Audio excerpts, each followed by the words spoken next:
Hey, everybody. Welcome to another episode of Break the Rules. I'm your host, Lev Polyakov, and we are here today with Adam Crigler and Park MacDougald. So, Adam, he's been on BTR years and years ago. And if you guys don't know him, he's got the Adam Crigler Show, which I highly recommend you guys check out. A lot of great interviews with people. And Park MacDougald, who, if you guys don't know, he's a senior writer at The Scroll, which is the daily afternoon newsletter from Tablet Magazine, which is a Jewish magazine. Although Park, you yourself are not one of the people. I'm not one of the chosen. No, but you will be by the time we're done with you. And same thing for Adam. This stream is actually an initiation into Judaism. But anyway, we're speaking of Judaism. We are going to be talking about Israel-related things as well as other country-related things when it comes to Jeffrey Epstein. Potentially, it's going to eventually come up. But even more so, what I want to talk about in relation to the Epstein phenomenon is, at first, like how it's affecting people right now, how their worldview has changed, whether they're speaking to people who may have been, seen as being a little bit more conspiratorial-minded, now kind of coming to them and saying like, hey, maybe, we can talk a little bit more. Tell me what you know. Like, there may be this thing going on among a lot of quote unquote normies today where they've been seeing a lot of things being kept from them. And now they're just kind of like going all out. And I think like both of those things are definitely worth being talked about today. And I want to start with Adam. So, Adam, you've been in the world of people who are, digging deep into a lot of this stuff for quite a while. If people don't know, you were the co-host of Tim Pool's show back in the day. So you are a veteran when it comes to these kind of conversations. What would you say has been your reaction so far to what you've seen with Epstein? And let's go from there. So my reaction, or your reaction specifically to Epstein, as well as like the people you've talked with too, just like the general vibe that you're sensing. Well, to me, it's not surprising, though I have looked into Epstein a little more in depth since all this stuff has come out, and I would say my views on him may have changed a little bit. Not that he wasn't a monster or anything, just like the conversation about him. And I think we'll get into that a little bit more as we delve into this conversation. But one thing I am seeing is basically a bipartisanship going on amongst the populace of this two-sided political landscape that usually people are in two camps, where now everyone's kind of okay with the Epstein list coming out. Everyone wants to know about this Epstein stuff. And it does seem one side is kind of using it as ammunition against the other. Like, they're like, oh, well, Trump is mentioned. It's like, well, yeah, he also, wanted Epstein investigated and kicked him out of Mar-a-Lago and all these. They don't want to hear that. They want to use it as ammunition, like, release the Epstein files because it's going to help prove our side right. It's like, you know what? I'm fine. Fine. Believe that. Let's get him out, because I guess I would be considered more right-wing nowadays, or at least I have been really since 2020. But I want them released, and I want anyone who was visiting that island and doing disgusting acts to children, or to anyone, but especially kids, prosecuted. Yeah, I don't care if you're Republican, Democrat. I don't care what your affiliation is, and I think that is the baseline that we can all kind of connect with, which is good. I think that's a good thing, that people seem to be coming to that conclusion where we're like, well, we just want to know who victimized the victims, because there's a lot of victims, but we don't know who actually did the victimizing. It wasn't just Jeffrey Epstein. They had underground, what did they have? It was an underground submarine port to get into the island, so people can go in without even knowing. You don't even have to be on the flight logs to even go to the island. So like, I know Ghislaine Maxwell. The shadiness. Like Maxwell, she was very big when it came to submarines and exploring the ocean life and all of that. She had this program set up, and a good friend of the show, Jason Giorgiani, which he was also talking about back in the day in relation to Ghislaine Maxwell and Atlantis. That was also talked about Dark Journalists. If you guys know Dark Journalists, I highly recommend you check them out. So both of them have been talking about Ghislaine Maxwell and the Atlantis connection. There are interesting things, like, for example, Jeffrey Epstein Zora Ranch. If you take a look at that garden formation, that right now they got rid of it, but you could still see photos on like archived maps. It matches fully with Plato's depiction of Atlantis, as far as how big the rings are supposed to be, the concentric rings. So again, to me, that's not evidence of any kind of, like hooded, eyes wide shut type stuff. But it does lead into the idea that, hey, these people may be interested in things that I think normal people are also interested in. And that it kind of ties into the next question that I have, and I want to also get Park's view on this, that if Epstein and Ghislaine Maxwell are interested in things like Atlantis, like ancient civilizations or the occult, look at like your Aunt Donna or your Uncle Steve.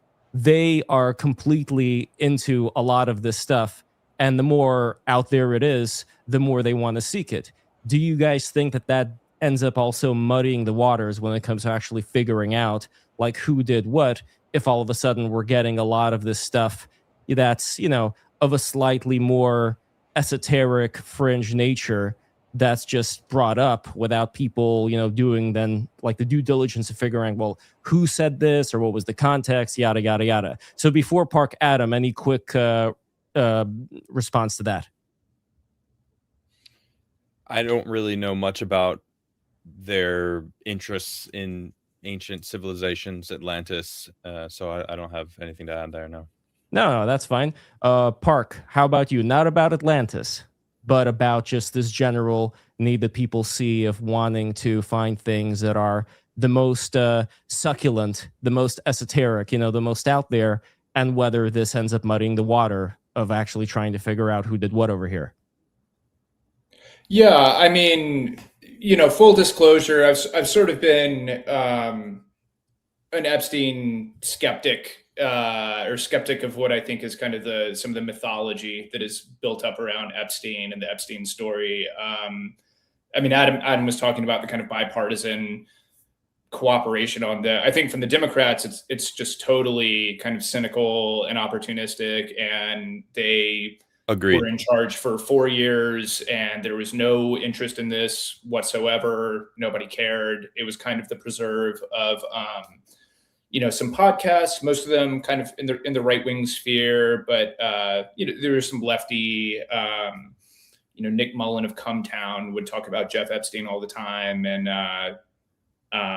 there's another one I can't remember the name of. But it hits all the notes for like a great tabloid story, right? There's, attractive young women, but maybe they've also been trafficked or smuggled or, subject to kind of satanic ritual abuse or whatever the thing is. So you've got this mix of kind of, prurient interest where people are also a little excited by it, but you can kind of morally condemn the evil elites for, well, God, I would never go to a party with, an 18-year-old model on an island with a bunch of rich people somewhere. That's horrible. And, these whispers of kind of intelligence connections and connections to the world of big business and high politics, and speaks to kind of folk populist beliefs that, at the end of the day, politics are all, left and right are fake, politics are fake, the system is not what it seems to be. There's actually just kind of a, like you said, an eyes wide shut cabal of elites. And at the end of the day, they take off their Republican hat or their Democrat hat, and they get together and diddle kids and steal money and plot, World War III or geopolitics or whatever it is. So that's been essentially my read of it from the start, and we can kind of discuss which elements of the mythology may have some more reality or more interest than others. But you know, especially since the files have come out, I think a lot of what we're seeing is people just drinking through a fire hose. There's millions and millions and millions of documents that have been dumped here, and often no, you know, unless you're really versed in the mythology or in this kind of research, it's hard to know when you see an FBI confidential human source saying that, oh, you know, somebody was murdered here, or so-and-so was an asset of this country or another, how to evaluate that, who that person is, whether that's credible, how to plug it into some sort of larger framework. So, yeah. So, Adam, any thoughts on that? Well, I mean, I mentioned earlier, you know, I kind of looked into Epstein a little more, and I've kind of moved a little bit away of him being some Mossad mastermind spy. I'm not saying it's not true, but the type of person that Epstein was a manipulator, a type of person that wanted to make himself seem so important and basically lie his way to the top and abuse any system as he could. And he also was the type of person that felt like he was the hottest person in the room. Like, I don't know, that Biden kind of had that energy. Like, I feel like everyone knows someone like that, or they just think they're so hot they can hit on any girl and it's kind of okay because they just think they're rich and hot or whatever. And you know, you could see when he started working at that school, he was wearing like, you know, his shirt would Dalton be open. School, by the way, it's very important to say the Dalton School, right? Before Correct. we forget that Dalton School, the guy who ran it was Donald Barr of OSS, later on to be CIA fame. And that was a school, like my friend Jason Resiger Johnny, great friend of the show, who went there. And he says that was a school for spooks. That was a spook school. People with an intelligence brought their kids to that school. And again, what we know about Donald Barr and then Bill Barr becoming the attorney general under Trump's first term and letting Epstein go, that is not fire. But to me, like, that is still definitely smoke, right? Like, that is something that you can't just, you know, put into the closet and forget about. But at the same time, like you were mentioning Mossad, I think it is important to look at all of these things in a very like systematic way and try to figure out, well, exactly who are the people that are being talked about here, right? So let's say if we're talking about Israel, one of the biggest people who comes up is Ehud Barak. So Ehud Barak was the former prime minister of Israel. I believe he was also a defense minister, right? That's the correct title.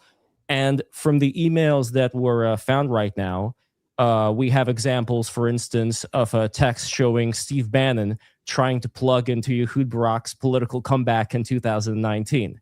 So from what I understand, and Park, you could correct me if I'm wrong about Israeli politics, Ehud Barak was not a friend of Bibi Netanyahu. He was sort of like the Barack Obama of Israel. He was like more of this like left-leaning politician. And during that time, like in 2019, he wasn't really that prominent. Like, he wasn't someone who had that much power. And from the emails that I've seen, there was this attempt to, bring him back into the limelight. And also, Ehud Barak was helping when it comes to Epstein acting as an information broker on sanctioned Russian elites. Like, he was trying to mend certain things with Russia, especially when it came to things like Syria, for instance.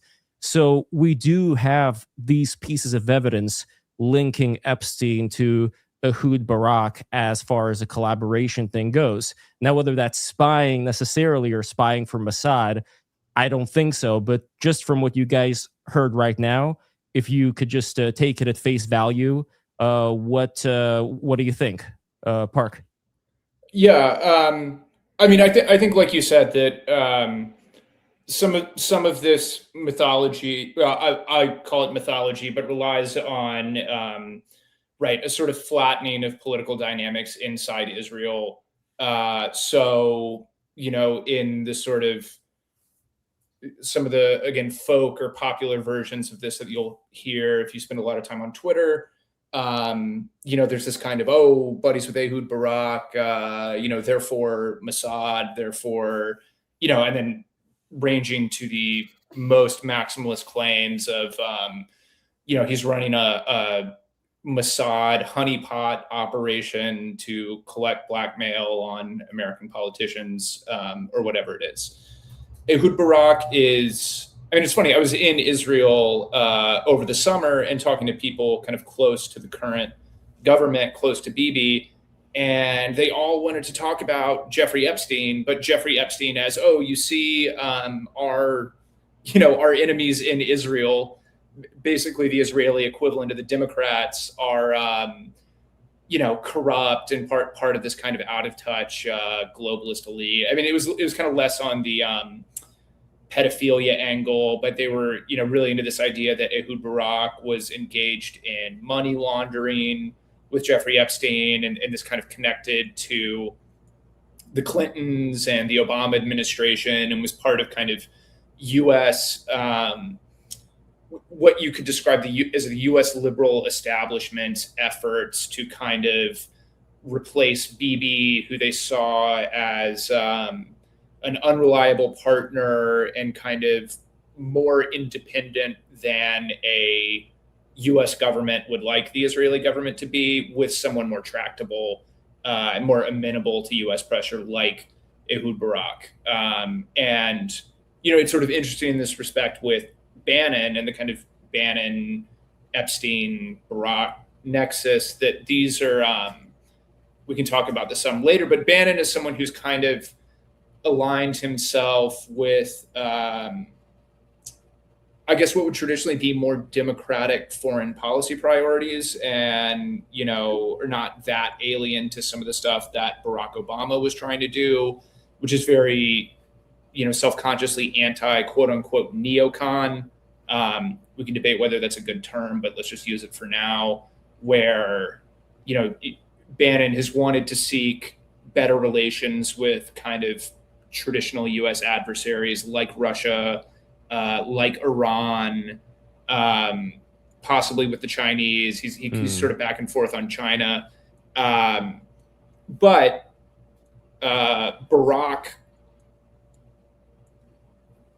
Bannon has talked a lot on his podcast, even in Trump's second term, in terms that were very familiar from how the Democrats talked about Netanyahu and Israel, and kind of Israel's war with Iran, its war against Iran's proxies, this idea that, okay, Israel's only fighting because we need to, because Netanyahu is trying to, doesn't want to go to elections and stay in power, and he wants to drag us into war with Iran.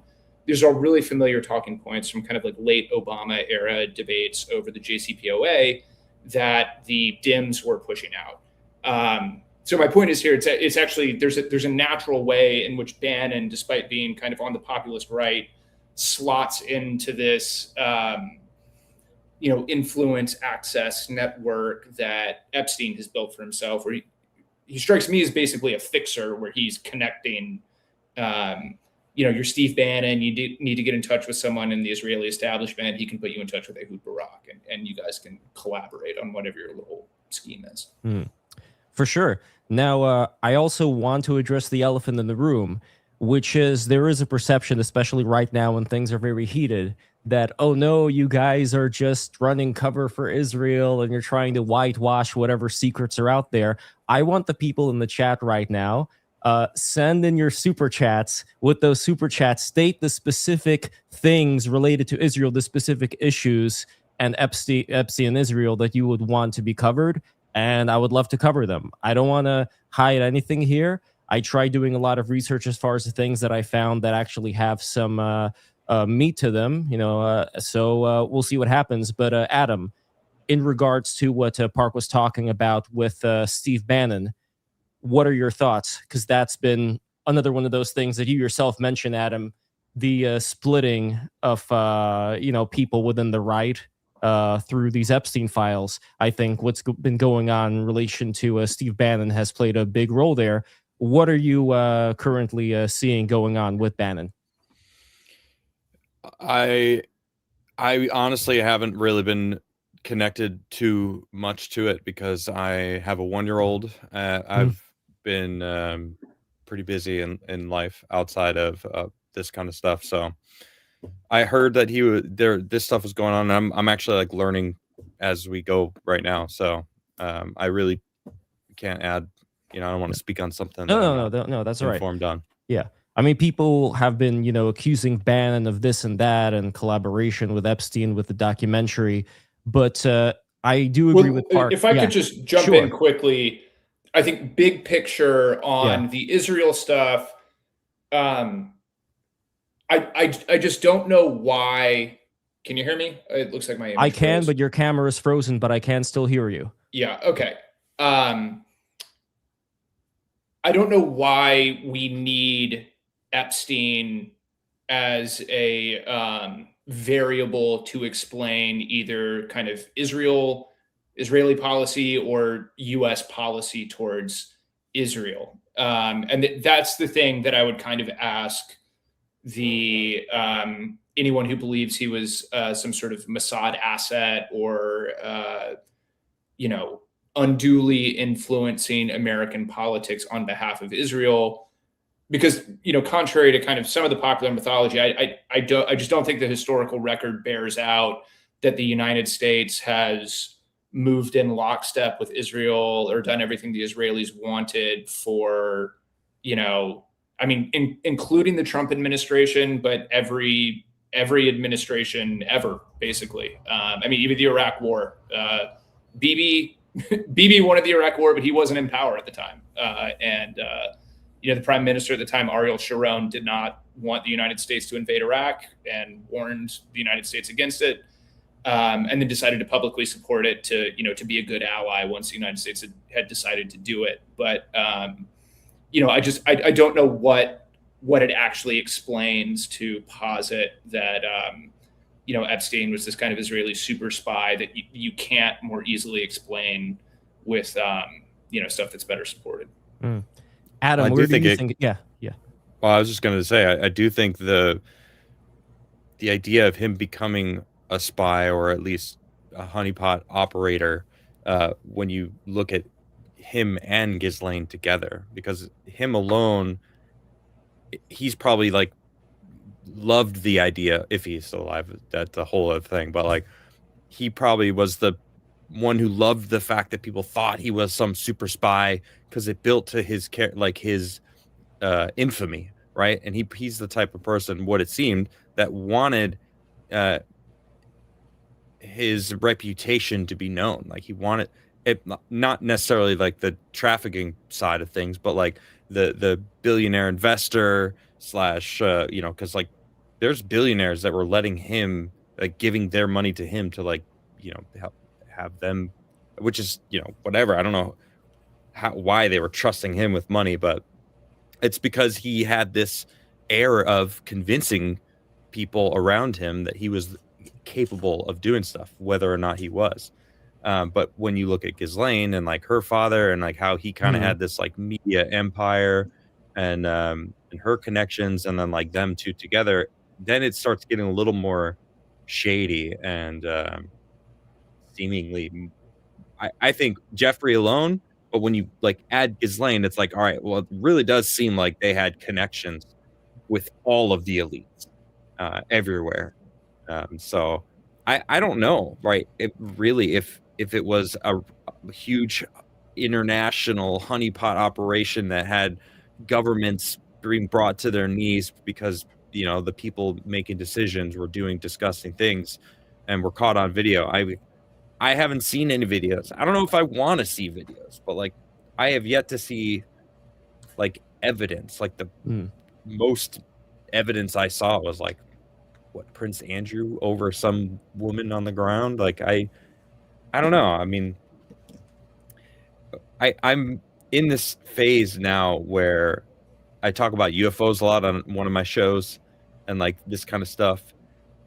Unless I see like hard evidence of certain things, it's hard to me to believe anything anymore in general, just because everything is twisted. Everything is shifted to a perspective to get people to be on their side of things, and it's getting really tiresome, and it's almost every single facet of society.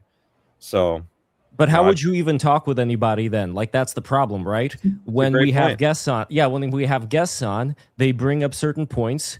The best thing to do, unless you have been fully versed in it, would be to say, I'm sorry, I don't know if what you're saying is correct. Let's break it down. Who are the whistleblowers? So that's like the next best thing, right? So even if you don't have the direct video evidence and you weren't physically there, what do we have to historically rely on? People who blew the whistle. Well, the victims, I mean, that would be the whistleblowers too, right? Like, the victims are whistleblowers of their own.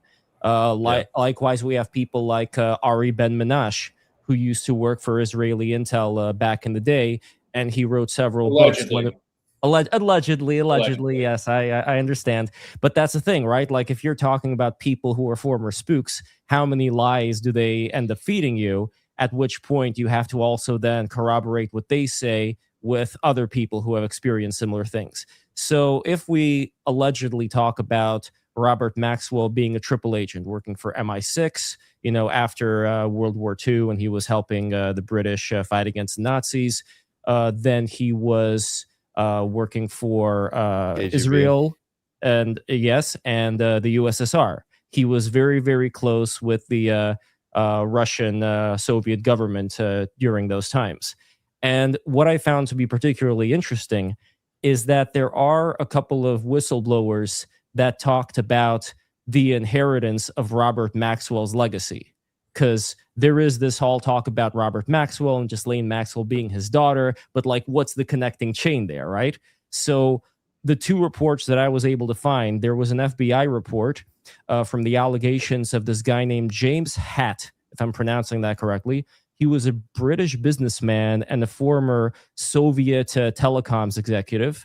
And when the FBI people interviewed Hatt, he talked about the following. So he says that that Kevin Maxwell, who was the son of Robert Maxwell, allegedly introduced Ghislaine Maxwell to Jeffrey Epstein. Kevin positioned Ghislaine's office near Epstein's office in New York City. Maxwell's family allegedly tasked Epstein with involvement in financial affairs, and Hatt said that Epstein was trusted in the Maxwell realm to move money from the Maxwell family deals, claimed Epstein was used in financial transactions related to a Latvian telecom privatization deal. He alleged that the Maxwell brothers tried to recover funds held by Epstein during their financial troubles. And this one, I mean, this is like the real controversial one. Hatt told FBI that Ghislaine Maxwell purportedly offered to set him up with men, women, boys, and girls, describing it as a menu. And this specific quote is documented in the Times Magazine when they were reporting in the FBA file. In fact, in the chat, I am going to link to the Times article. Don't take my word for it. Here it is. It's right in the chat for all of you guys to see. So that's one link. But then there is a second link, which is, I think, extremely important. So there was this guy named Leonid Sumarokov. I want to talk in a Russian accent because it's easier. So anyway, Leonid Sumarokov, he was a Soviet scientist and economic functionary, and he also wrote memoirs. And in his memoir published in Russian in 2005, it has firsthand recollections of interactions with Robert Maxwell and reflections on his role in the Soviet-UK relations. So the specific points here. Maxwell was described as having direct, high-level access to Soviet leadership, including visits to Gorbachev, who was the head of the Soviet Union at the time. Soviet ministers would reportedly treat Maxwell with formal respect. Ari Ben Menash says the same. Maxwell's contacts overlapped with Soviet scientific and international information agencies. Sumarokov recounts encounters with people in common WIPO, UN Intellectual Property Body, and VINITI, Scientific Information Institute, that had ties to Maxwell. And here comes Maxwell's children once again. So Sumarokov states that Maxwell's children, especially Ian and Kevin Maxwell, continued dealing with figures such as the Russian oligarch Grigory Luchansky after Robert's death. This suggests the continuity of relationships after the USSR collapsed into the post-Soviet years. And Luchansky, that Russian oligarch, was a powerful business figure with billions in deals and is mentioned in relation to Maxwell's extended network. Maxwell's family ties to post-Soviet commercial entities were ongoing, according to the memoir.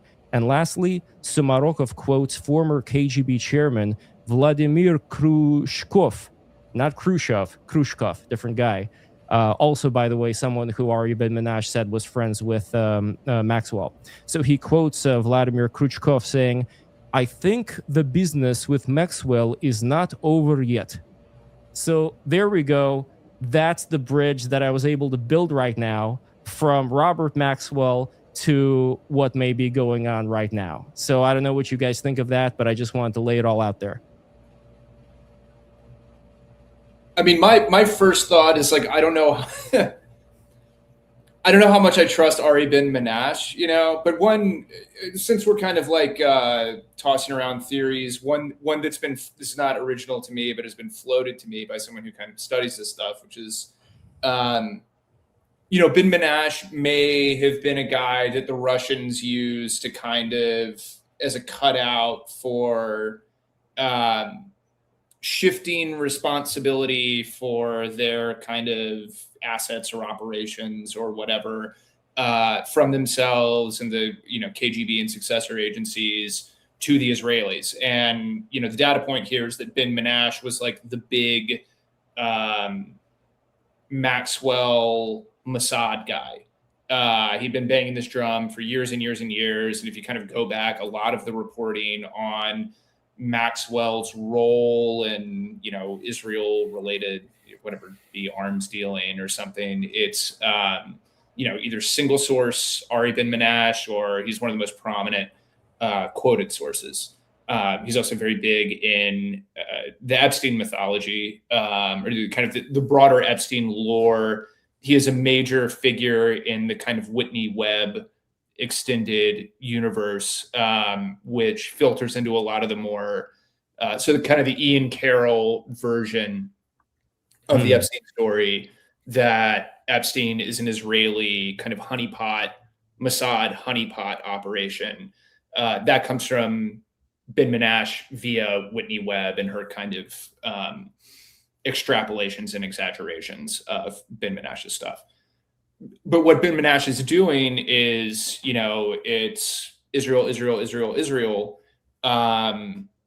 while kind of failing to mention or whitewashing away the Russia connections, which, I mean, obviously Epstein had a close relationship with Barack, so I don't want to say he had no Israel connections.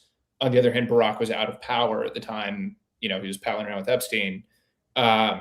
But in what was released in the kind of Epstein files, as it were, the Russia connections seemed as significant, if not more so, than the Israel connections.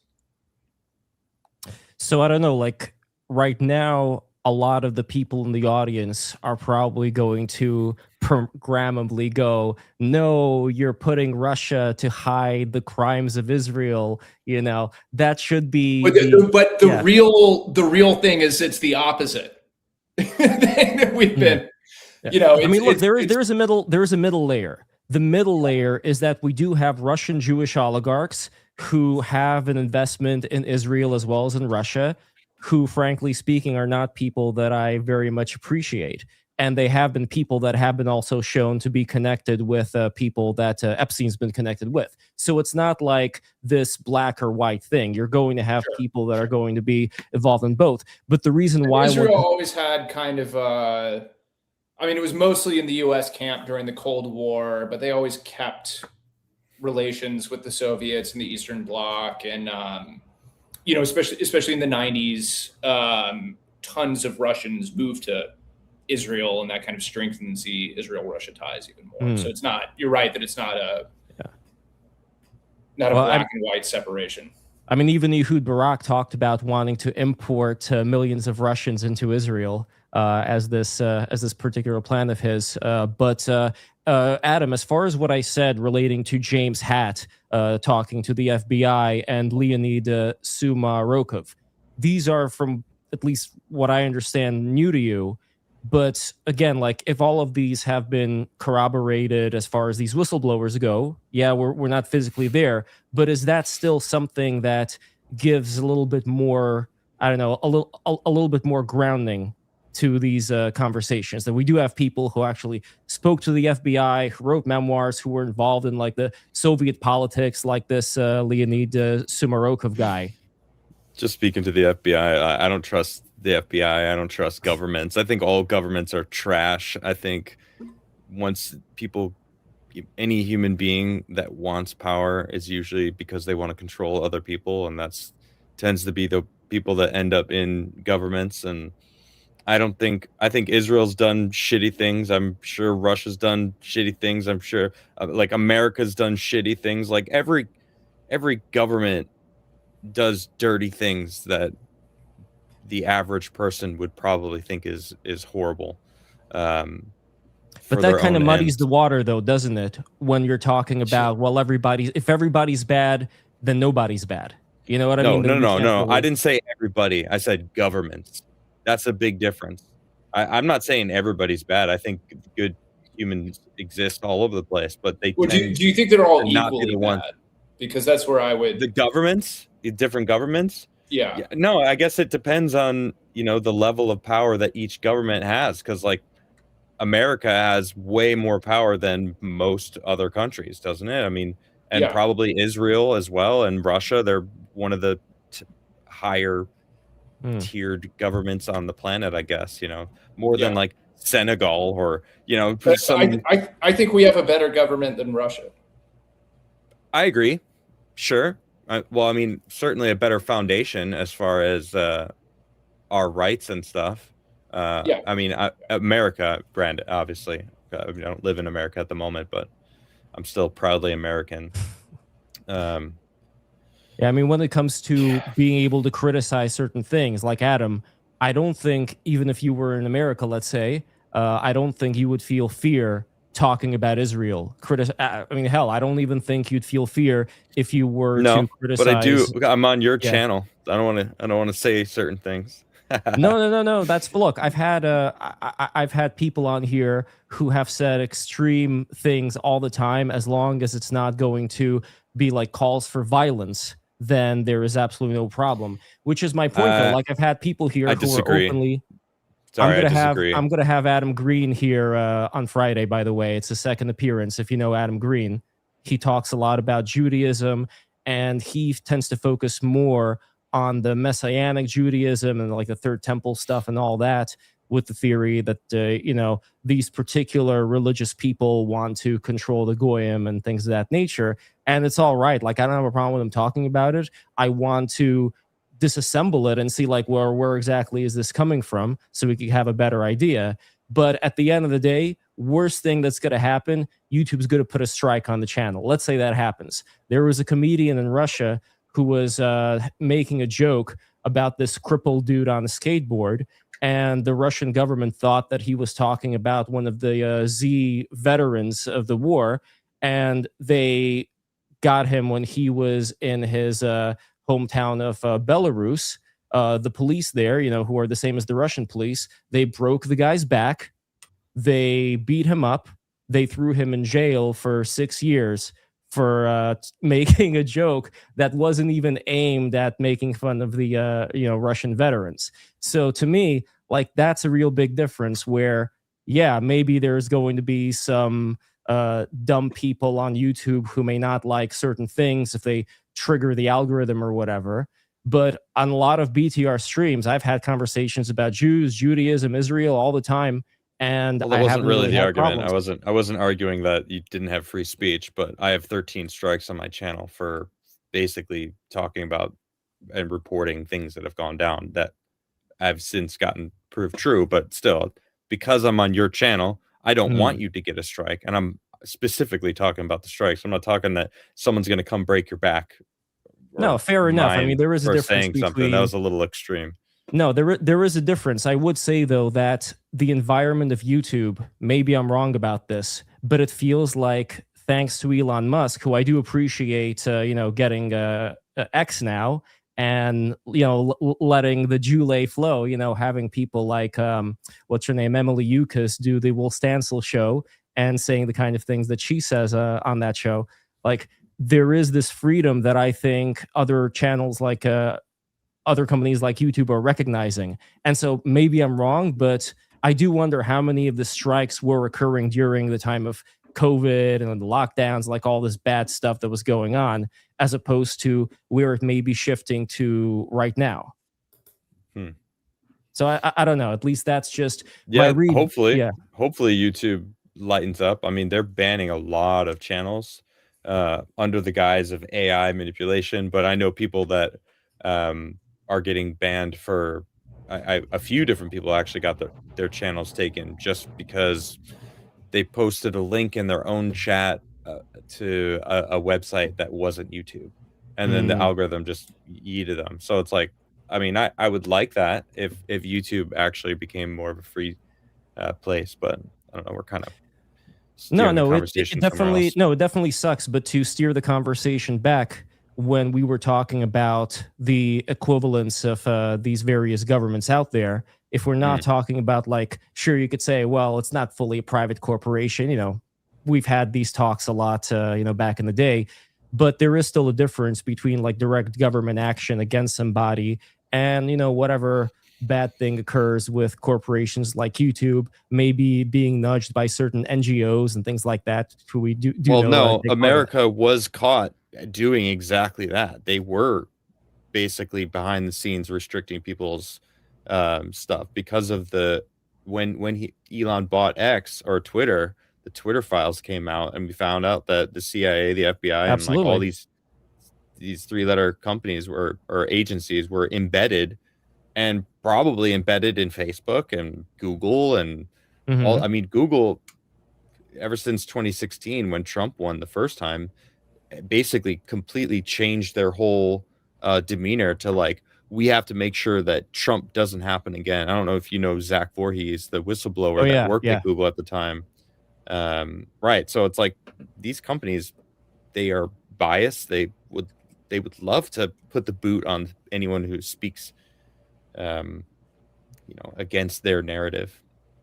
I mean, look, you're not going to get an argument out of me, and I don't think you'd get an argument out of Park that this stuff is bad.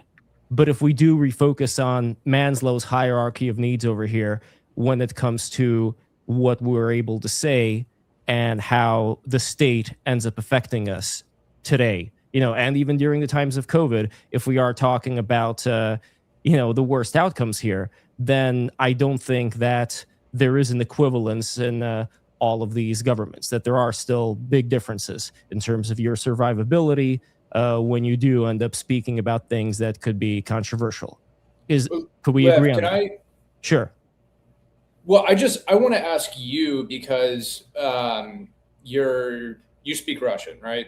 Yes, da. Yeah, and you're kind of familiar with this, Russian post-Soviet space a little more than either Adam or I are going to be. I cover some of it as it pertains to U.S. politics and foreign policy, but I don't read any of the languages or anything. What is your sense? Because, like I said, there has been kind of a Russia angle in a lot of the Epstein files revelations. It pops up in a ton of his emails. He's constantly kind of trying to broker meetings, and he's got emails, arranging sanctions evasion schemes with various oligarchs, and he's trying to meet with Putin. It's not clear if he actually ever does meet with Putin. But especially in the European press, there's been a lot of speculation as was he actually a Russian asset? I think the president or prime minister of Poland, I'm forgetting which one, whether it was Tusk or Nowicki, announced that like Poland is going to launch an investigation into whether he was a Russian asset or something.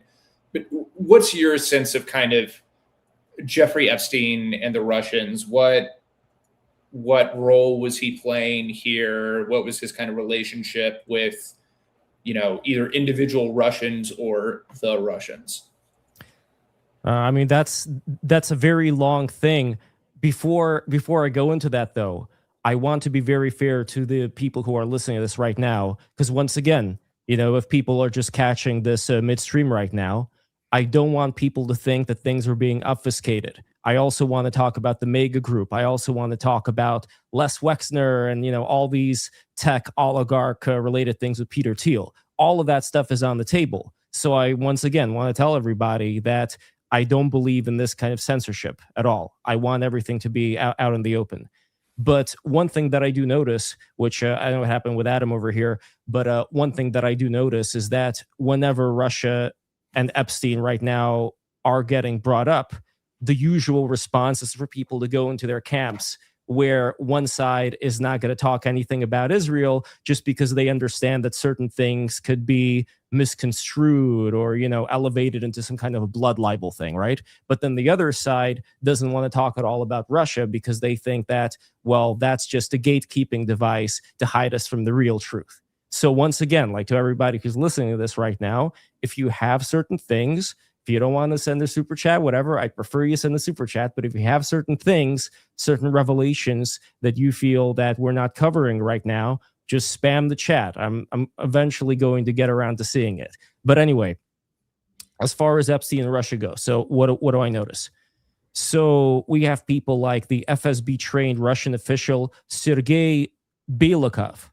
That guy assisted Epstein with getting a non-standard long-term Russian visa. He also arranged meetings with various Russian finance people. And then we have who I think is like one of the most important people here. I'm not going to, by the way, this is actually something where Adam, you can help me pronounce his name because you're living in Sweden. It's not Norway, but it's like close to it. So maybe it'll be the same if you've gotten the Nordic accent down here. Thorbjorn Jagland. So did I pronounce that correctly, Adam? Thornborn, how would you say that? I don't know. I just sat down. What do you okay. So we were talking about the Epstein Russia stuff, and right now I want to mention Thorbjorn Jagland. So this guy was the former prime minister of Norway. He was also the head of the Council of Europe, and he was working together, talking together with Epstein about Russia regaining voting rights in the Council of Europe, which ended up happening, and about softening of the European pressure on Russia after Crimea. And over here in 2019, after years of dispute over the Crimean annexation, Thorbjorn moved towards restoring Russia's full participation, including voting rights in the Council of Europe, and Rod Larsen and Epstein. So Rod Larsen is another Norwegian politician here. He's a Norwegian diplomat. They had the following email exchange where Rod says, "He has now regained his confidence and composure. He has been working very hard and went straight to 4 hours of tutoring after school today and again today. The actor called. He has close contact with the organization, is now working on it. Thorbjorn managed to get a majority of the ministers' council to vote Russia back into the Council of Europe again. Quite an achievement. Russia must be very grateful. He also managed to bring the Russian and Polish foreign ministers together after several years of non-communication." And then Epstein replies, "Great on all fronts. Eddie concerns me." I don't know who he means by Eddie, but that's just like one example of somebody that was a close associate of Epstein, so close that right now he was, I believe, fired from whatever position he was in, this Thorbjorn guy. And I don't know, like something like that, even though it's not necessarily an indication of spying, do you guys think that that does lean into more of this Russian influence regarding Epstein and whatever they're deciding upon in Europe?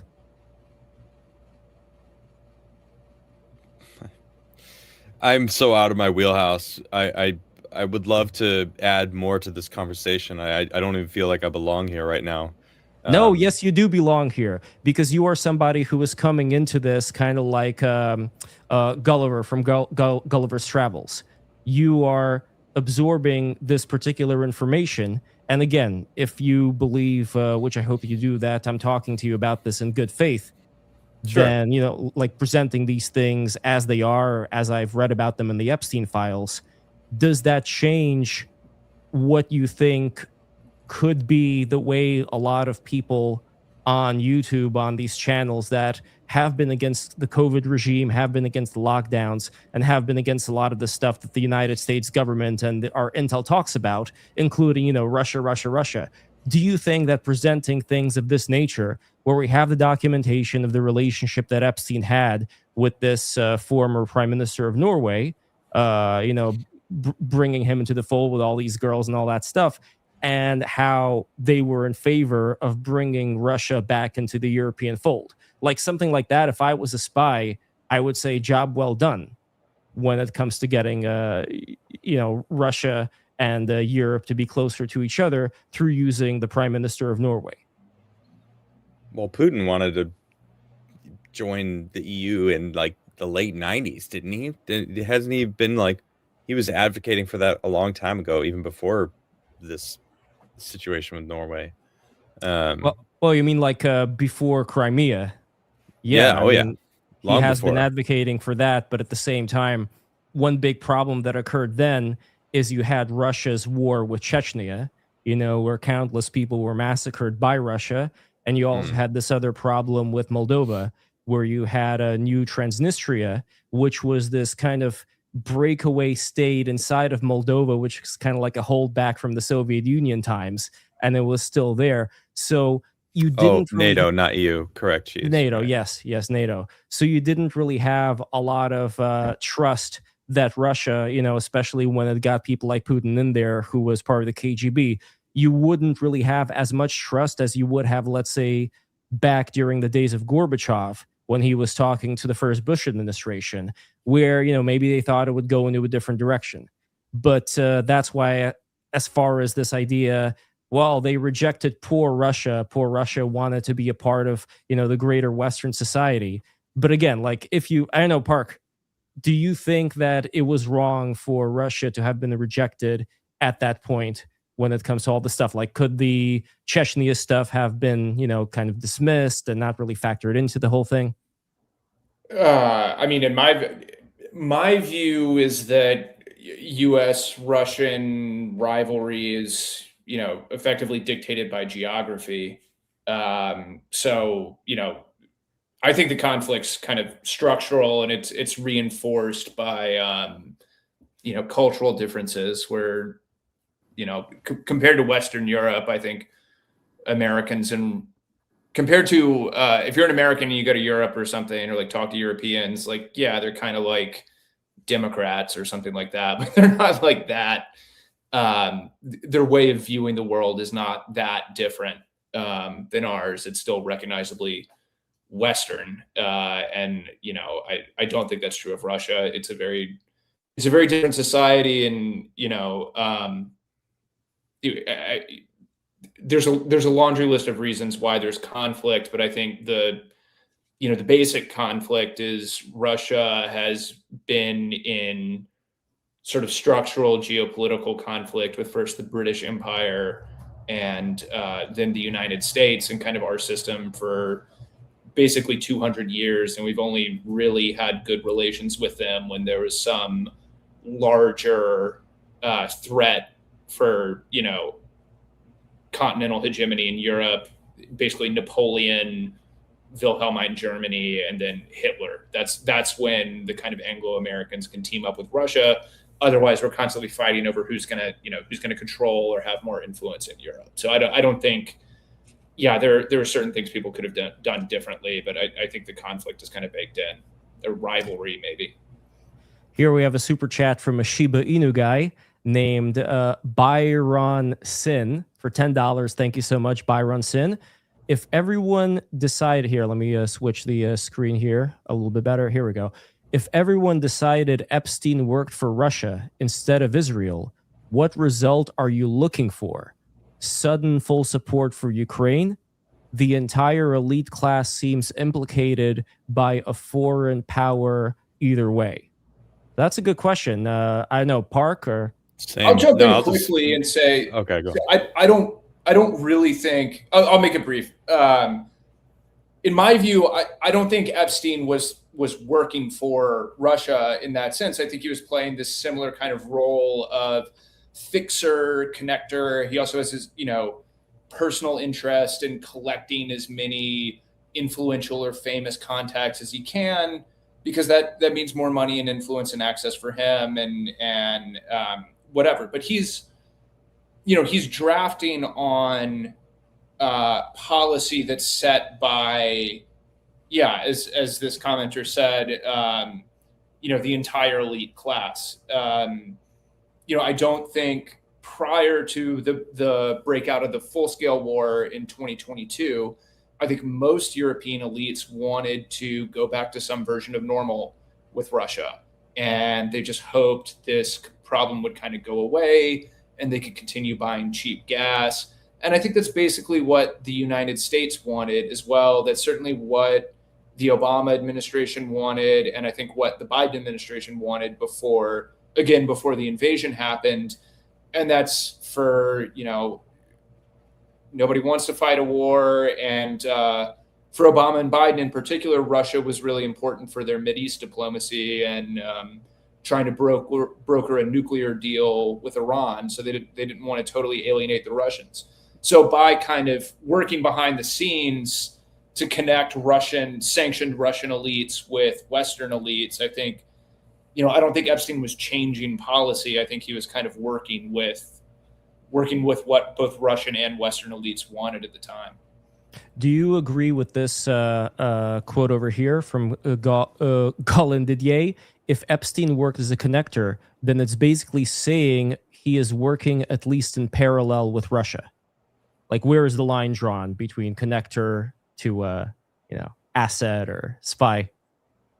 Yeah, I guess asset maybe is more accurate because asset is kind of a vague term in intelligence world. It just means, if the Russians want to get in touch with some American business people, he's like a guy they can go to and use for their interests in that sense. That's different than someone who is like a spy, quote unquote, who's like working for an agency or collecting information for a handler or something like that. But yeah, I think he was working. I don't know about the Russian state. Like I said, I don't know if there's evidence he ever met with Putin or anybody with decision-making authority, but he was certainly working in parallel with these, Russian elites who wanted to figure out how to shield their money from Western sanctions or get it into the West or whatever.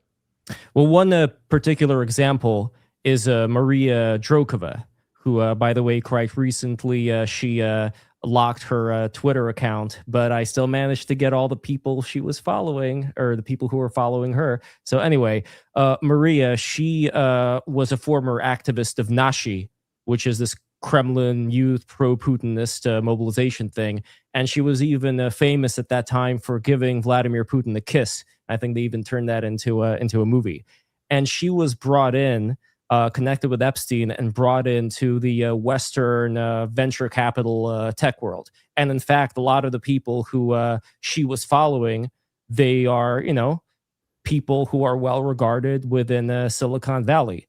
And all this time, when you look at the emails between Maria and Epstein, like Maria, she's not, I'm sorry to say, she's not the prettiest girl. You know what I mean? She wouldn't really be the type that Epstein would go bonkers over. Yet at the same time, they were kind of talking to each other or writing to each other like equals. It wasn't this thing where, she's just who gives a shit. No, it really did feel like he was treating her as somebody worthy of respect. And even after she disavowed Putin publicly, she was always making trips and always associated with various organizations in Russia that were connected to the Kremlin.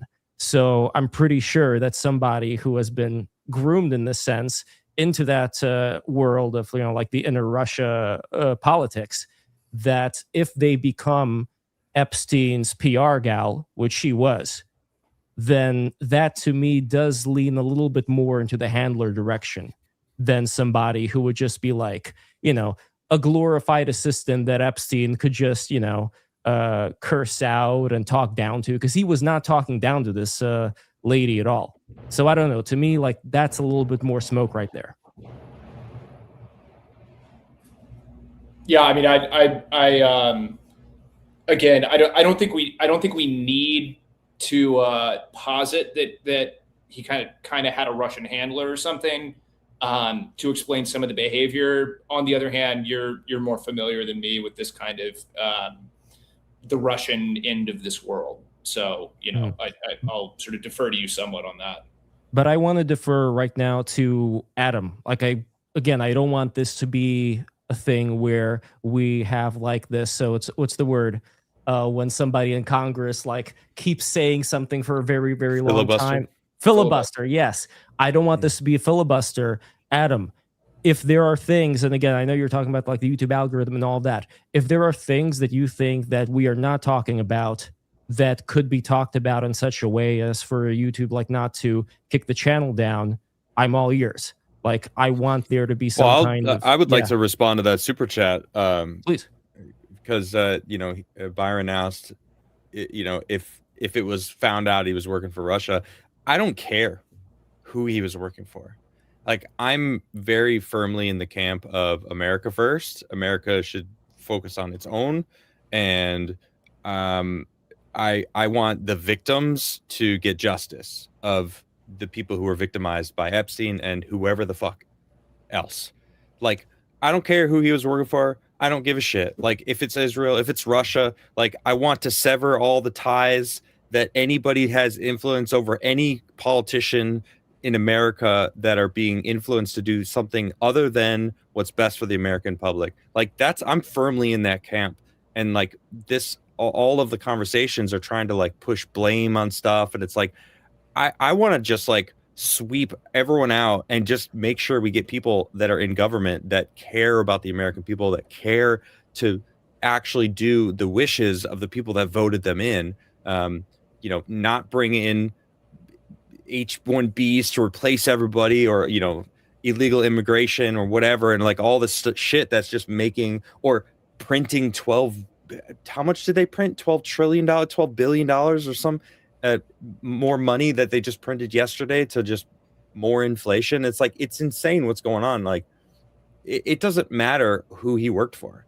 The fact, if he worked for anyone, if there was dirt that he had over people that are actually in control, like that's what I care about. Who it was means very little to me anyway. Adam, I have a question. Where are you on like how do you feel about Trump and the Trump administration on this question? Because I know this is a question that's split elements of his supporters. My biggest disappointment, I voted for Trump multiple times. My biggest disappointment I ever felt for Trump is when he said, "Are you still talking about Epstein?"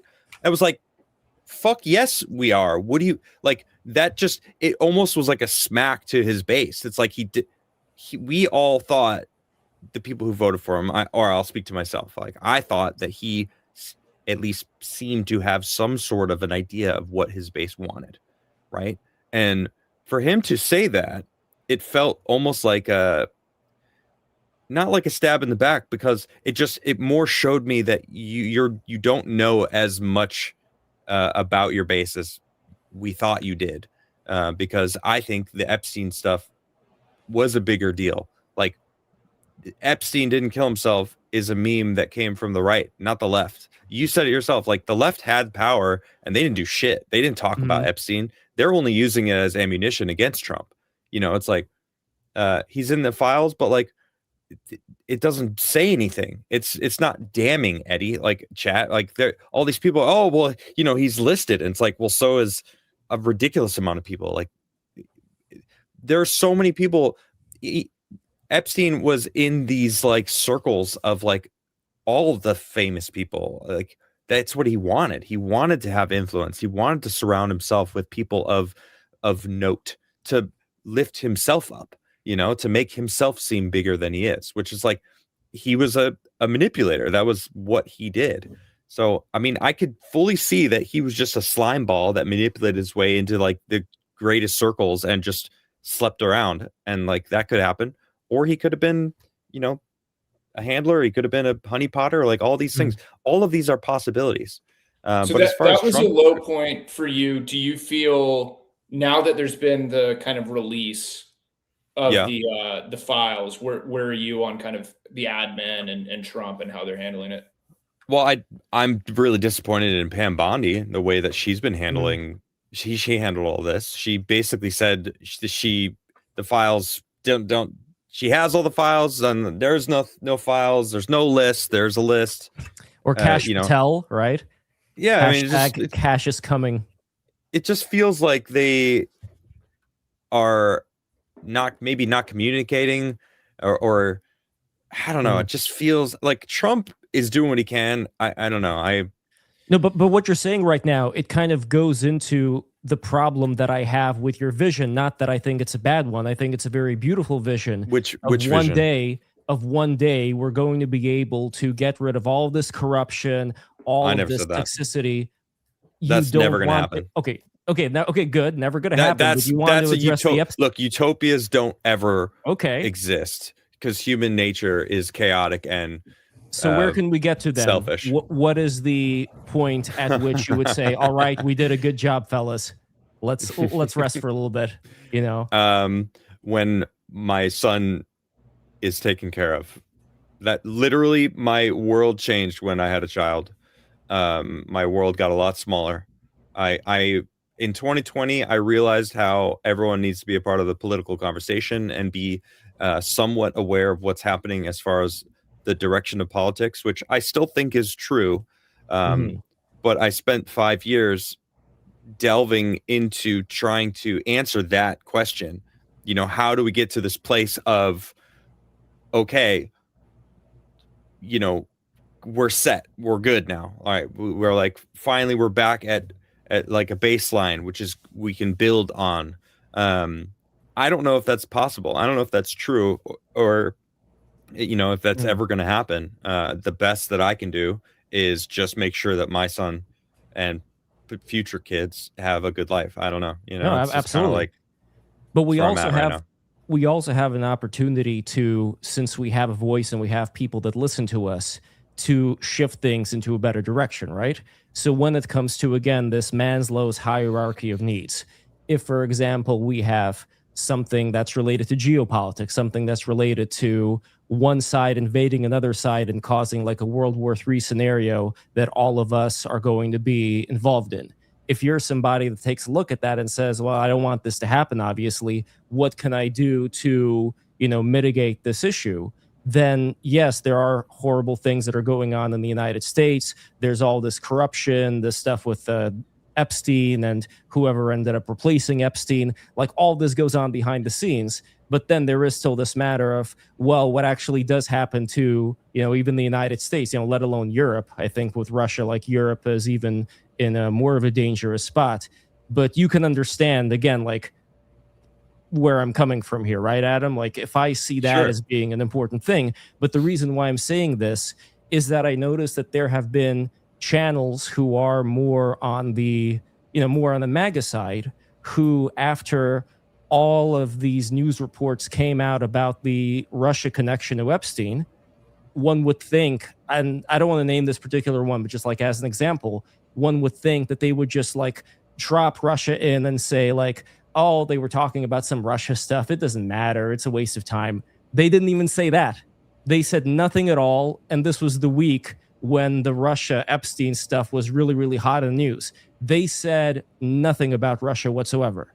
And this, to me, is the most dangerous situation that we're in right now, where whether or not you agree that Russia's doing certain things behind the scenes and that wants to expand and yada, yada, yada, the fact that people who are prominent people within the MAGA ecosystem chose to censor themselves, not saying anything at all about Russia, to me, that points to the same mentality that we may be seeing with a lot of these Epstein-associated people, or that we may be seeing with Pam Bondi or Kash Patel or people like that, like this loyalty to a figure that's going to determine their financial situation, whether it's a boss or whether it's even their audience. You know, like, if, for example, somebody goes on the air to talk about something that their audience would consider to be absolute falsehood, but it just occurred to them one day, like, hey, actually, this makes sense.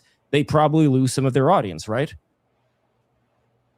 Potentially, sure. Well, I would say, yeah, even putting, I think I have my own thoughts on the Russia stuff, which we can sort of maybe get into later, but Bannon is another good example of this, where like Steve Bannon was all over the Epstein. I mean, he was like Jeffrey Epstein's best friend for like a year, and had a whole project to. I mean, the reason we have these like a documentary, right?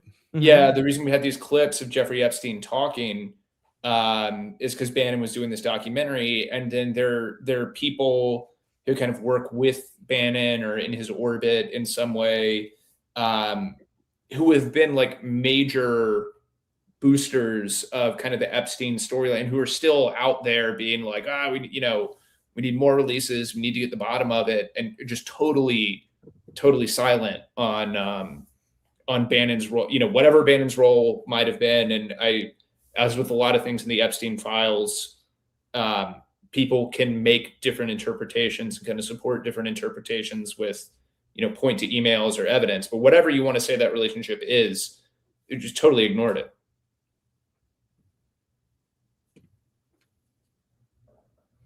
I gotta say, I don't not want to say that I 100% agree with what the chat is saying about how this is just chatting for entertainment. I mean, that there's nothing we can do. I mean, I think there's very little we can do, and I'm going to bring it back to my son.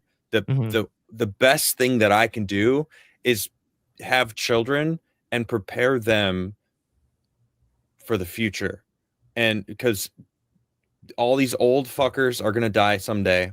All the people that are in charge, all the people that are making all these crazy decisions, they're going to be replaced by the next generation, then the next generation. And it's like the way we fix the future is by raising proper children and having them be bold and like confident to be able to be firm in their positions, so they don't get pushed over by the fucking the people that want to manipulate and change the world for their own, So I mean, that's where I'm at. I mean, my whole mentality changed when I had a child. So that's what I can control. Yeah, exactly. That's what I can control.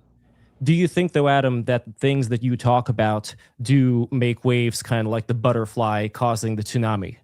Not that I'm comparing you to a butterfly, but you know what I mean. No, I understand. Although the you'll sentiment. be a really beautiful butterfly. Sure. Yeah. I mean, all right. It's like I might change the direction by splashing the water a little bit, but the moon is still going to pull the ocean. You know what I mean? It's not like I'm going to like change the direction of the moon or something. There's very little that any one person can do on average to the flow of time, to the flow of society. I mean, we can I don't know, compile together and maybe make a difference, but my whole direction changed when I had a kid, and he's a year and a half now. So I've since had a kid since we've spoken. God bless you, man. That is incredible. Thank you. But he's my priority. It's like I'm not trying to expend my energy risking being black-pilled on things that are depressing, which this Epstein stuff, this shadow governments controlling the world, is it Russia, is it Israel, is it CIA? Like, I don't know. It could be true, it might not be true. I was thinking about maybe getting into government myself, because that would be a step towards beyond just making sure my kids are well prepared for life. I don't know. That's the most I want to go quickly to Park, because Park, I know you got to go soon. Sure. I would be remiss if we didn't mention people like Alexander Dugin, because this also goes into what we're talking about here when it comes to the kind of influence that people are around, where I would disagree with Adam in the sense that if you absorb certain things from the people that are in your circle, we're all a house of mirrors, right? And we all end up reflecting the things that people present to us, to a certain extent. So I've noticed that there has been this kind of Duginist, Eurasianist, multipolar type of influence that's been going on in particular circles.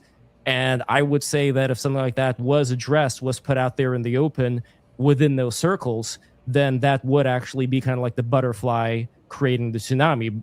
But I don't know, like, Park, what do you think? Yeah, I mean, I guess my general sense, and my sense in some way of the Epstein story, obviously there was kind of it had been sort of bubbling for a long time, and then it really blew up last summer. So I forget the exact date, like May or June or something, whenever the FBI and DOJ had their memo saying that, hey, we reviewed the files and there's no one else to charge, really.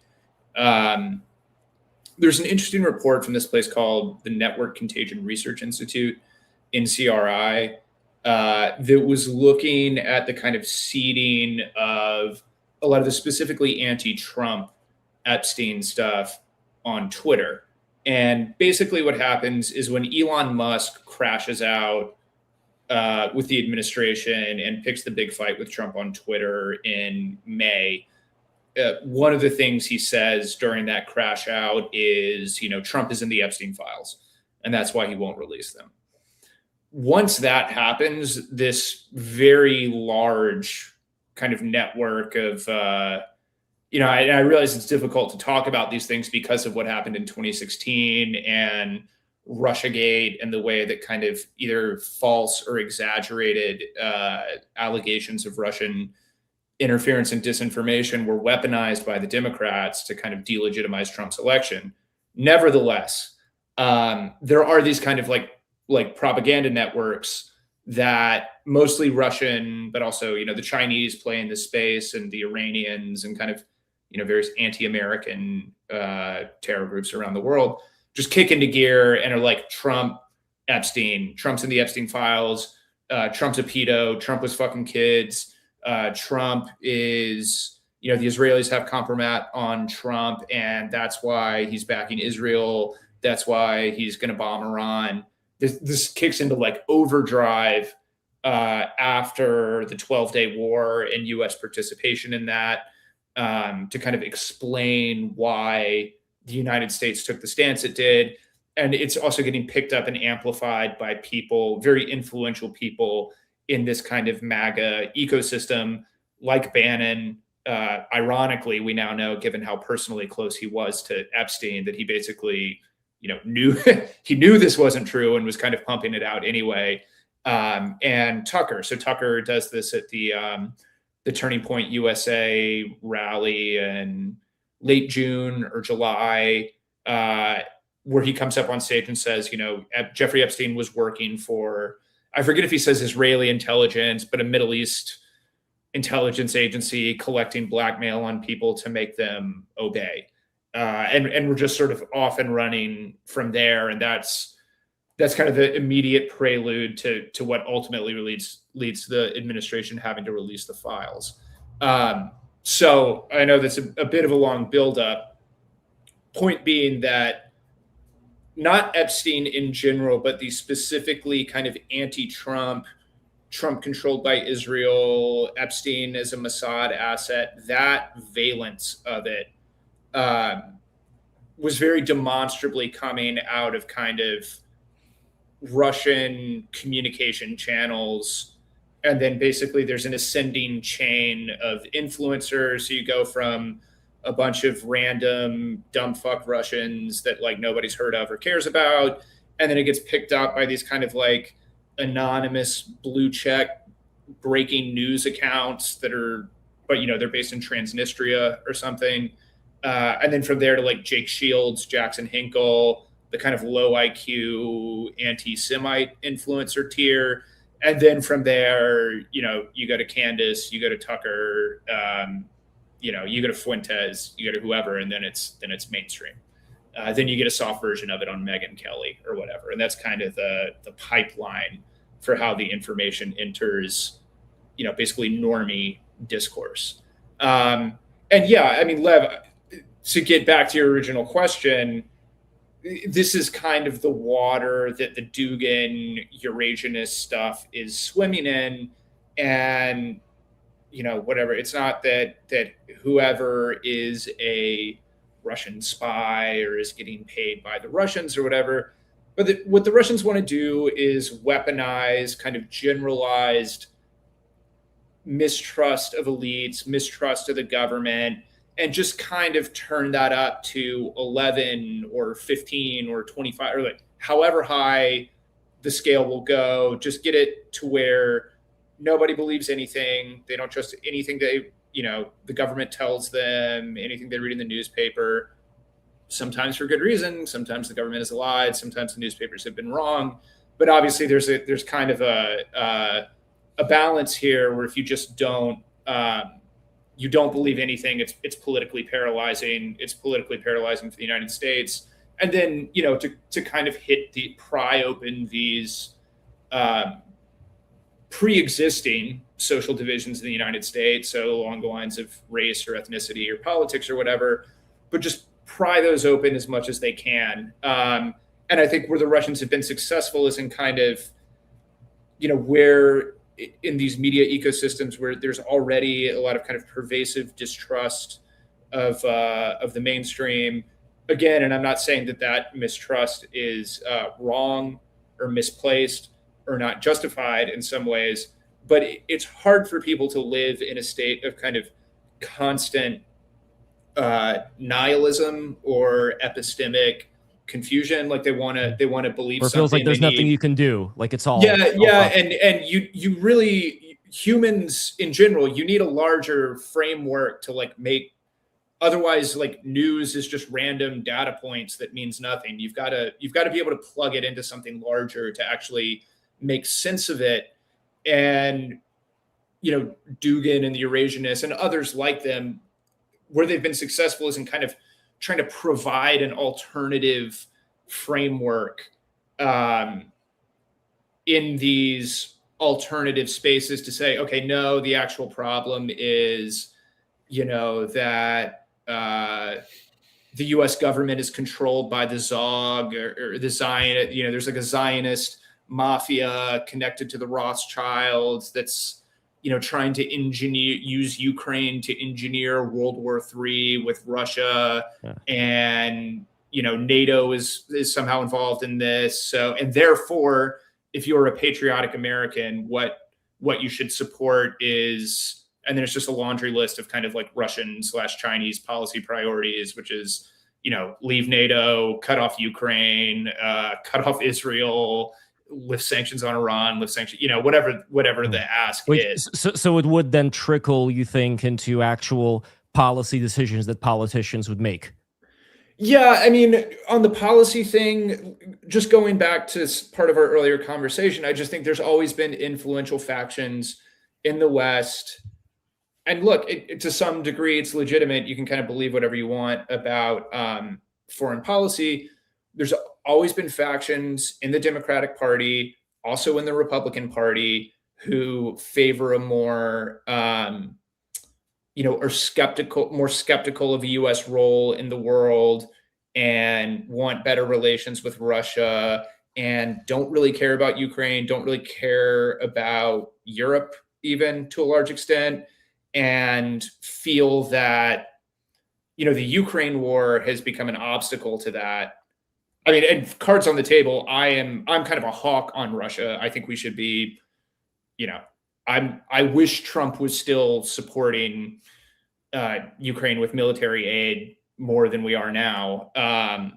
But putting that to one side, I don't think people in the current administration, not everyone, but I think there certainly there's a wing of the administration that basically feels like, you know what, we just need to Ukraine just needs to suck it up and sign whatever deal we give them, and we'll bring this to an end. And maybe we can build AI data centers in the Russian Arctic or something, or like, you know, who knows what. But to Adam's point though, how much would conversations that we're having here, or what Alex Jones says, or what Tim Pool says, or whoever, how much does that actually affect the political decisions that people make when it comes to, do we send the rockets here or not? You know what I mean? Like, I think it's trying to shift the Overton window, and shift perceptions, at least among, like, the Republican Party. If you look at polling, is very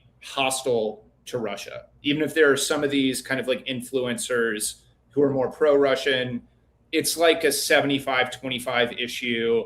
I think there's polling that like Vladimir Putin is the most unpopular person in the world to Americans, other than Kim Jong-un.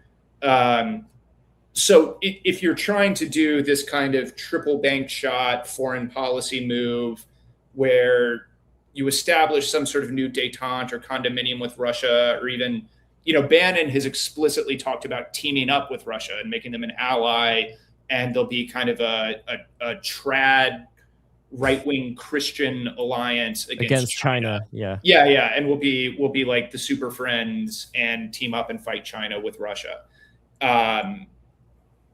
That's a tough, like, that's a tough sell to the American public.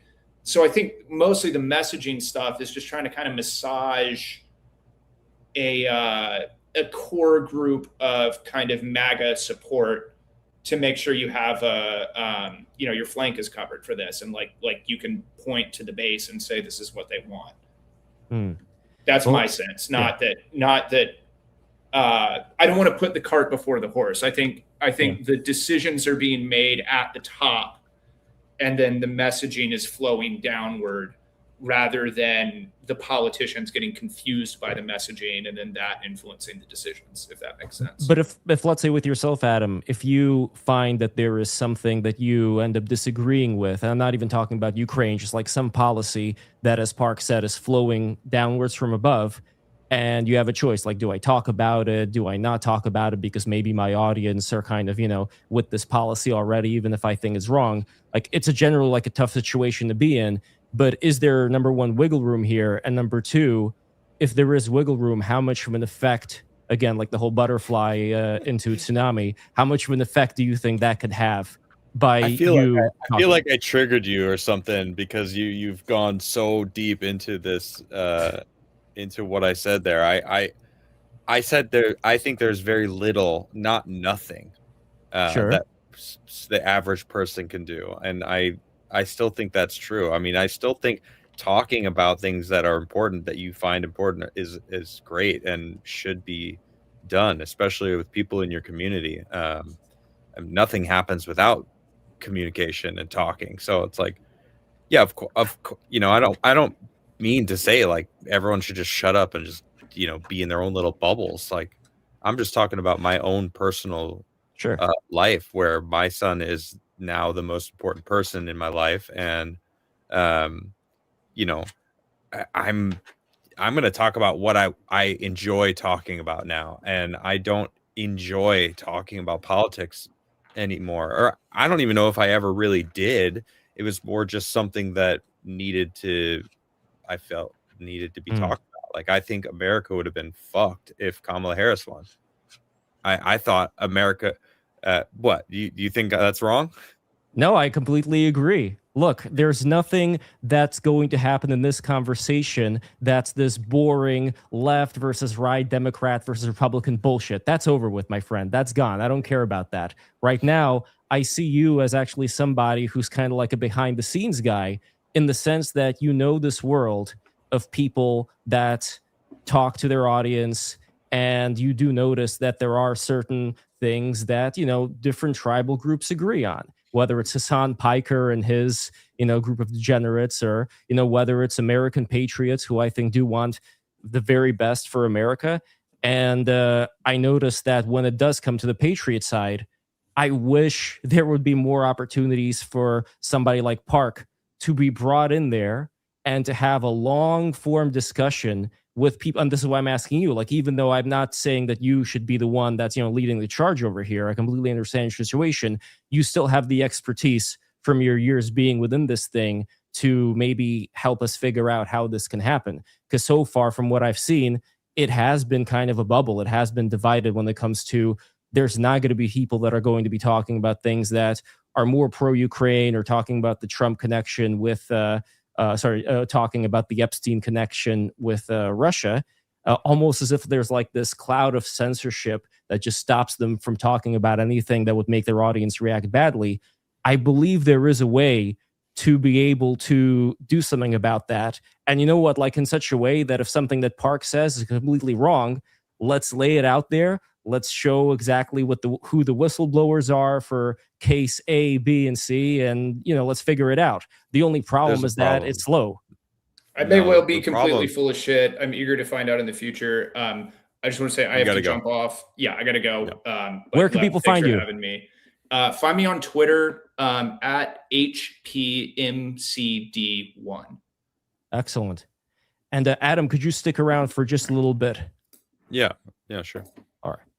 So when we were talking before with Park, he kind of cut off what you were saying there about, like, could somebody like Park be brought into the fold? And I want to say, this is what I wanted to say here. You started saying what a problem was, and to me, the problem is so many people have already made up their mind about what they believe. So to make a change, to have anything move in this cohesive, or in this perceived cohesive future where we get to a baseline, it's like people on both sides, people in all directions, need to have the ability to have empathy for others, and that ability is almost non-existent nowadays because of how tribal everyone has become on so many different issues, and they've already made up their mind. So you can agree with 90%, 95% of everything with somebody, but if they find out that 5% thing, you're the opposite, they might just cut you off and refuse to even communicate with you. I mean, we had Charlie Kirk, someone who went out there and spoke to people and verbally destroyed people. Like, if you ever watched Charlie, like, he was really good at, he had an incredible memory and incredible ability to orate / debate with people, and he would shut him, and he got shot.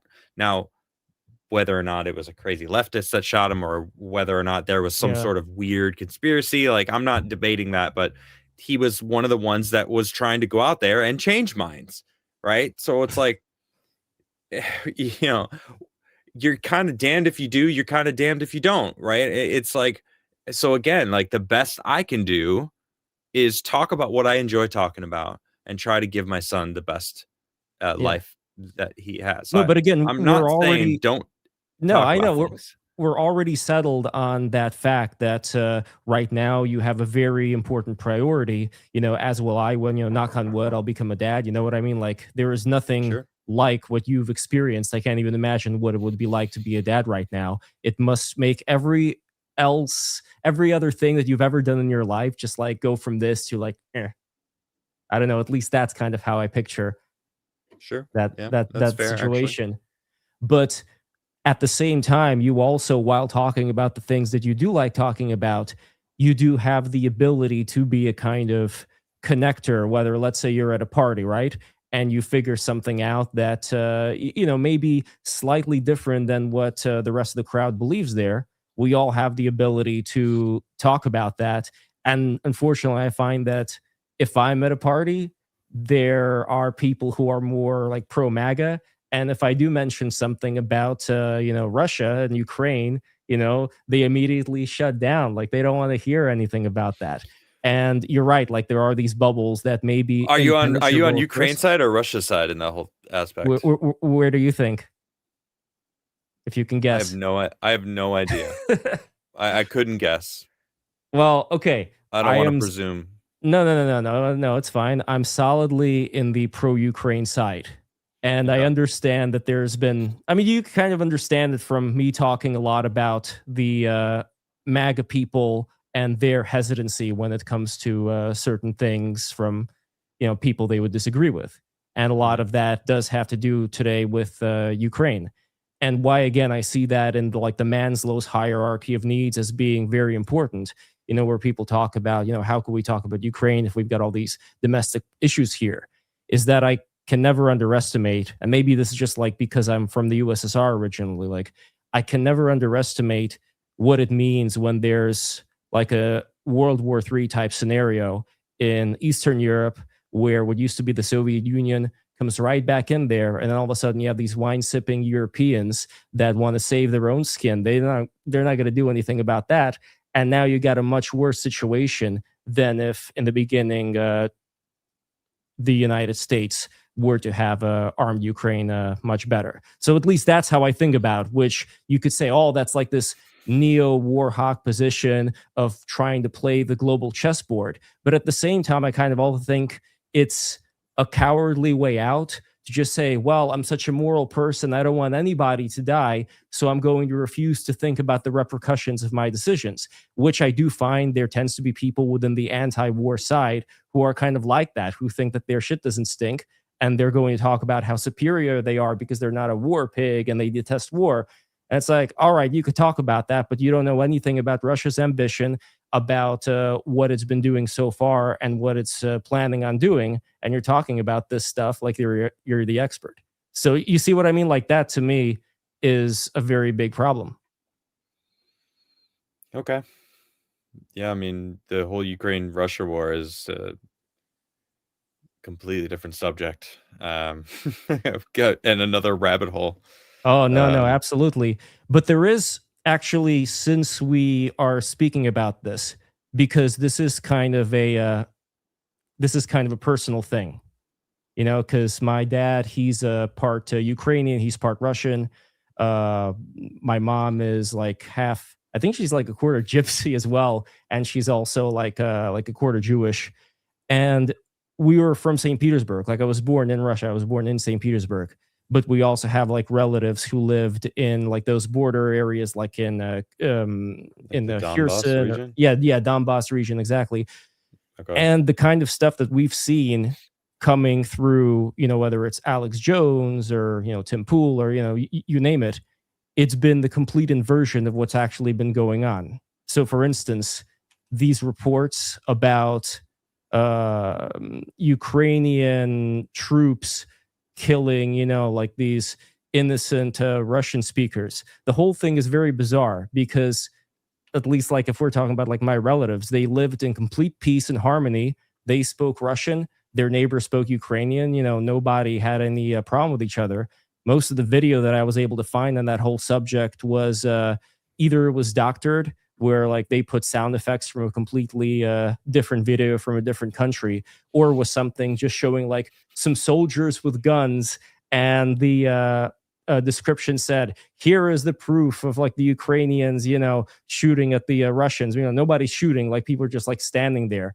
So stuff like that, to me, it's old hat already. I recognize what Russia tries to do there to convince Americans who just don't know that much about the subject that Ukraine is just as bad as Russia and that there's no point to supporting it and yada, yada, yada. But the thing that I found to be the most upsetting, though, was something that Robert Barnes said in relation to the Holodomor. So if you recall that show that you had with him, he was talking about how the Holodomor was not a genocide.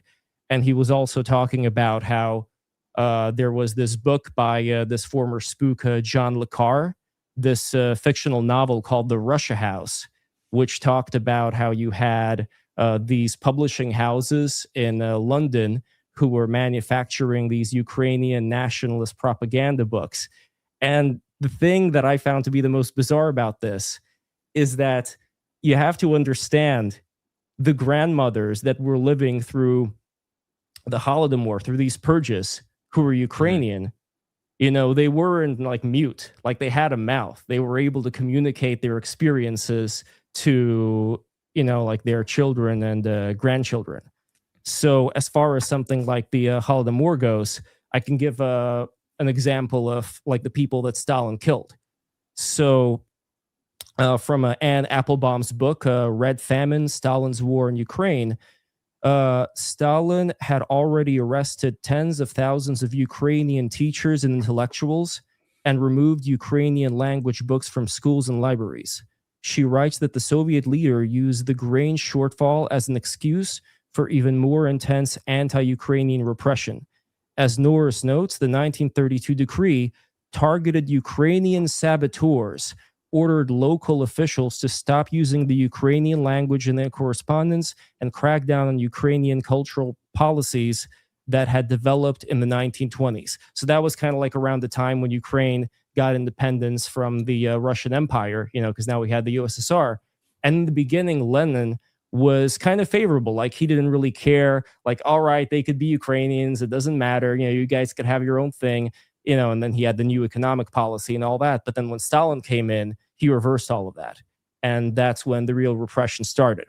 And another example would be that during that time, the Kazakhs were allowed to go to like other places. But the Ukrainian people themselves, who were like in their villages where they were starving to death, they weren't.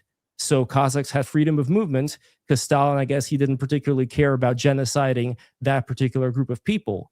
But Barnes's point, I think, is completely wrong and false when he was saying that this was not targeted towards Ukrainian people. Like, this is history that people have actually lived through and communicated onwards to their kids. And even more so, this idea that this Ukrainian nationalism was created by the CIA. Again, if you were the grandson or the son of someone who lived through such a horrible thing, where everybody around you was starving to death and you couldn't leave your own village, and you saw Kazakhs were able to leave theirs, and you also saw that people of particular professions that were teaching the Ukrainian language were being targeted. Like, I think that's more than enough. I don't really think we need the CIA in here, do we? No, I think that's fair. Yeah. I'm and not again, an like, expert. I would love to speak to Robert Barnes as well, but I just wanted to introduce this thing in here just like as an example of, I don't think that this particular sphere, who, again, like, I've been watching it since back like 2012. Like, I started watching Joe Rogan, are you familiar with Joey Coco Diaz? Yeah. Yeah, like Brian He's Redband, crazy. those kind of guys. Yeah, I love Joey. Uncle Joey. I grew up with this stuff, man. Like, well, I mean, grew up, I started watching it in my, I don't know, was it like early 20s? Yeah, it's still a kid, I guess, right? But anyway, I grew up with this, and I really liked all of these things that were being pointed out, especially, by the way, about UFOs and ancient civilizations. Like, one of my favorite guests, great friend of the show, who, by the way, you should definitely talk with one of these days. Are you familiar with Jason Reza-Jorjani? Nope. So Jason Jorjani, he's this Iranian philosopher, and he talks a lot about the UFOs in relation to them having a deal with the Nazis. And you remember, like, back in the day, there were all these various rumors about these occult societies and Operation Project Kronos, this bell-shaped time machine with like the Nazi insignia. Mm-hmm. Yeah, Nazi bell. exactly. Yeah, the Nazi bell, exactly.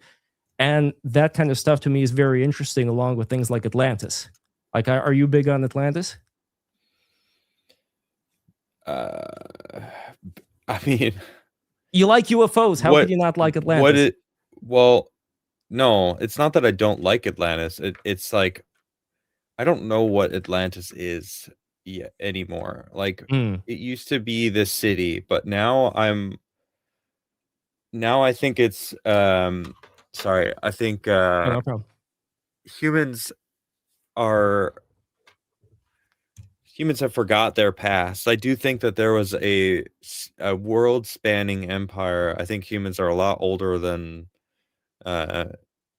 we think we are, and Atlantis isn't a city. I think it's the name that we have now coined, this mythical past that I think exists. I think that there was technology that we were able to, I don't know, levitate stone.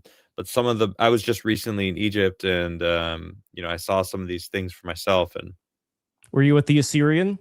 with the these walls that look very different. I was not. From I didn't go down to the Assyrian. No, that was a little further south than Cairo. But I did go down to Luxor and Karnak, which is cool. I did do some cool sightseeing, but it just made me it slammed it home that I think that there was an empire. I think that's what Atlantis is.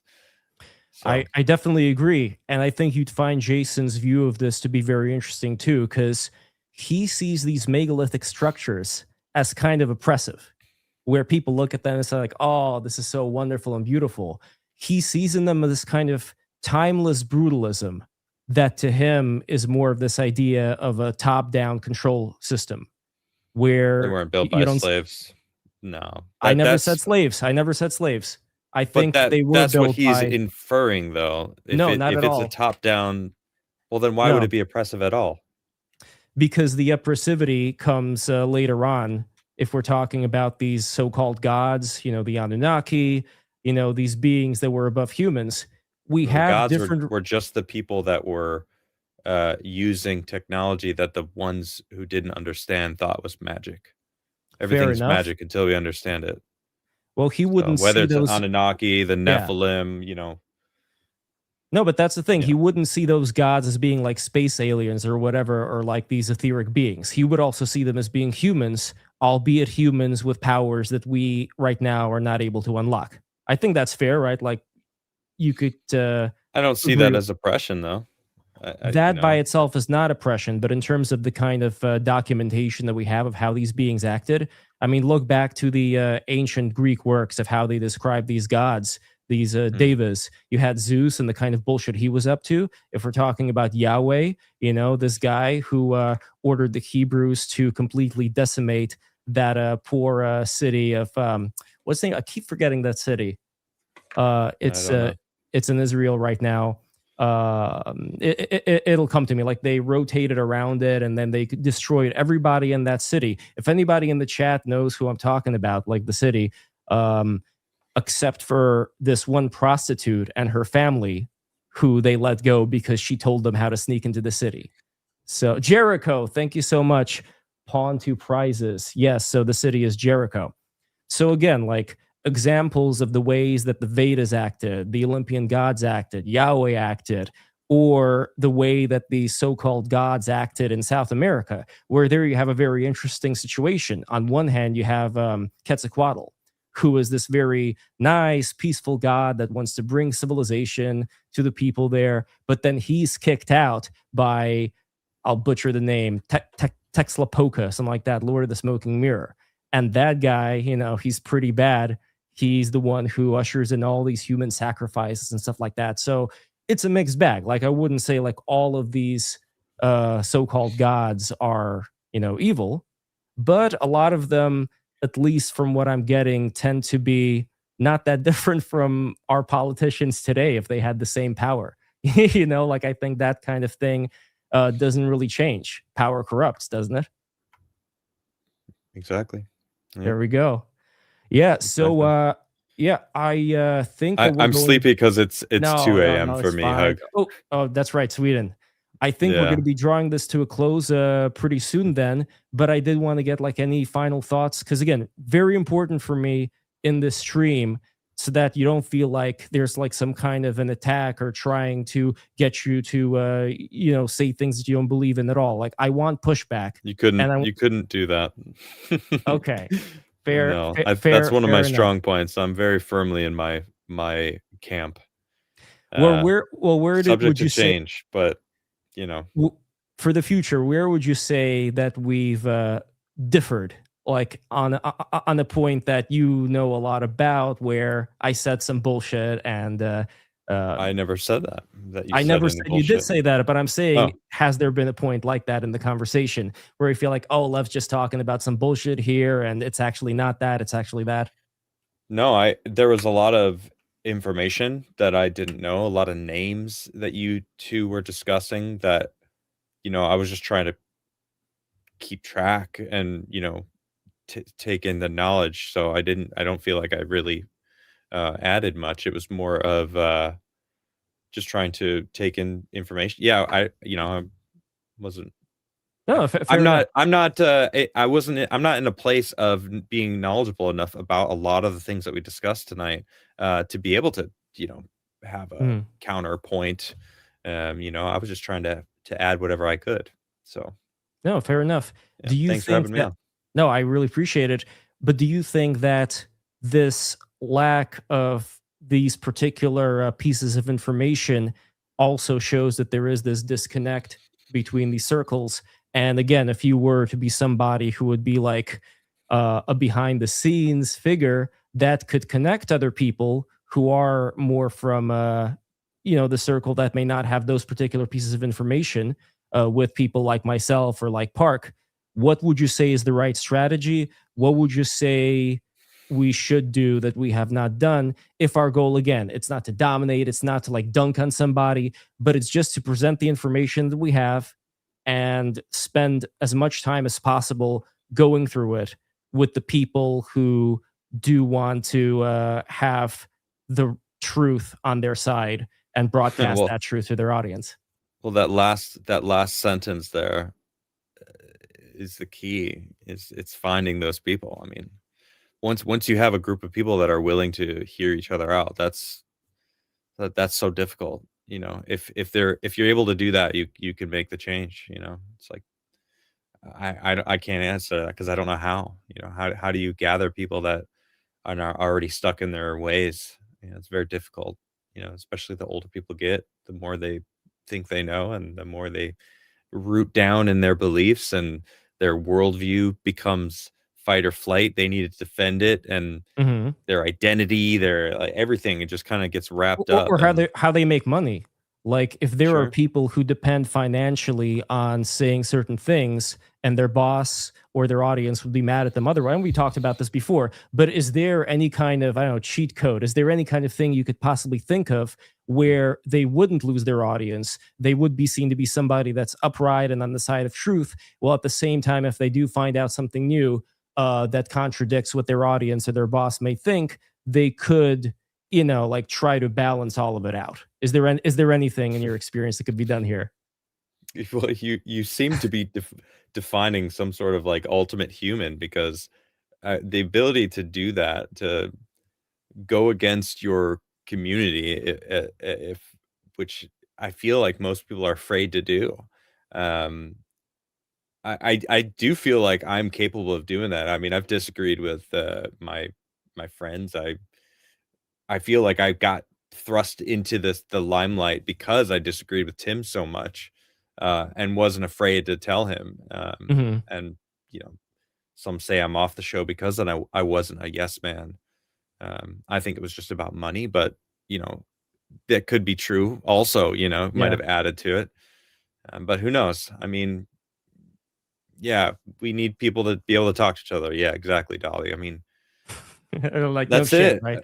I mean, yeah. Well, no, it is literally that simple, though. I mean, most people don't actually listen. They just wait until they have their space to tell you what they're thinking, what they want to say, and that's the problem. No one actually takes in the information and then thinks about what they've just heard to then respond. They don't care about what other people say. They only care about whatever is strengthening their position. And it's kind of an epidemic in itself, and then the internet doesn't help that, because then you have these circles of people that just are reaffirming their own beliefs and getting stronger and stronger. And therefore it's even harder to pull them back even into a place of, maybe you're wrong, maybe you're right. Let's talk about it.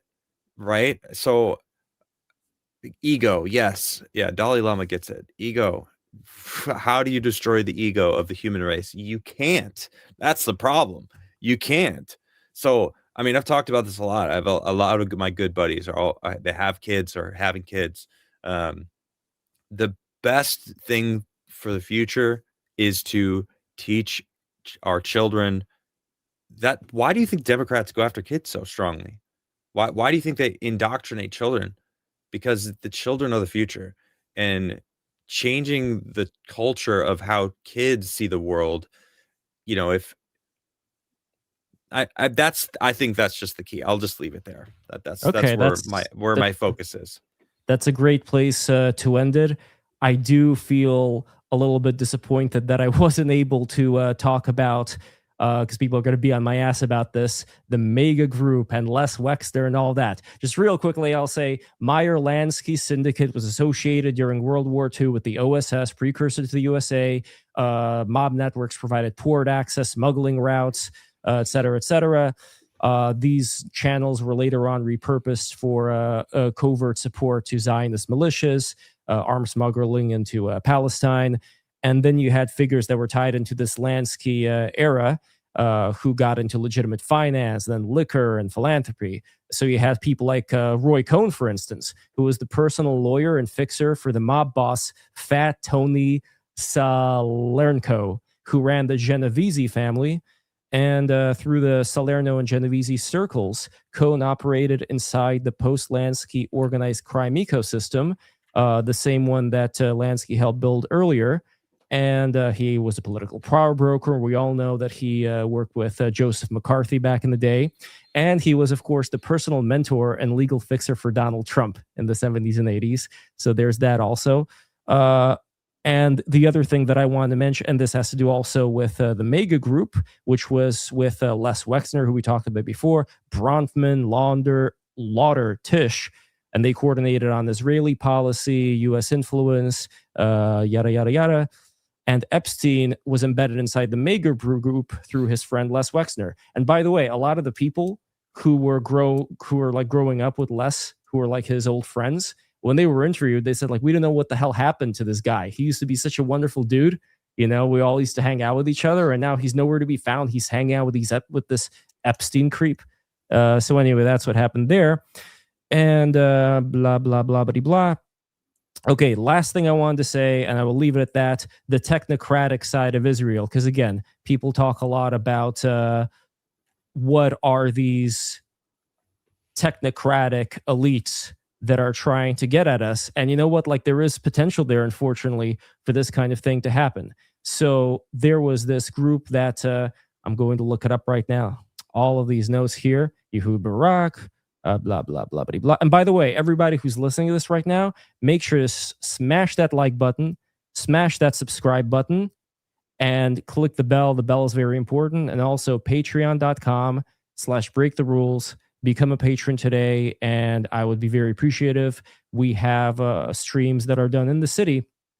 So if you guys become a $20 plus patrons, you are going to get the ability to be there with us.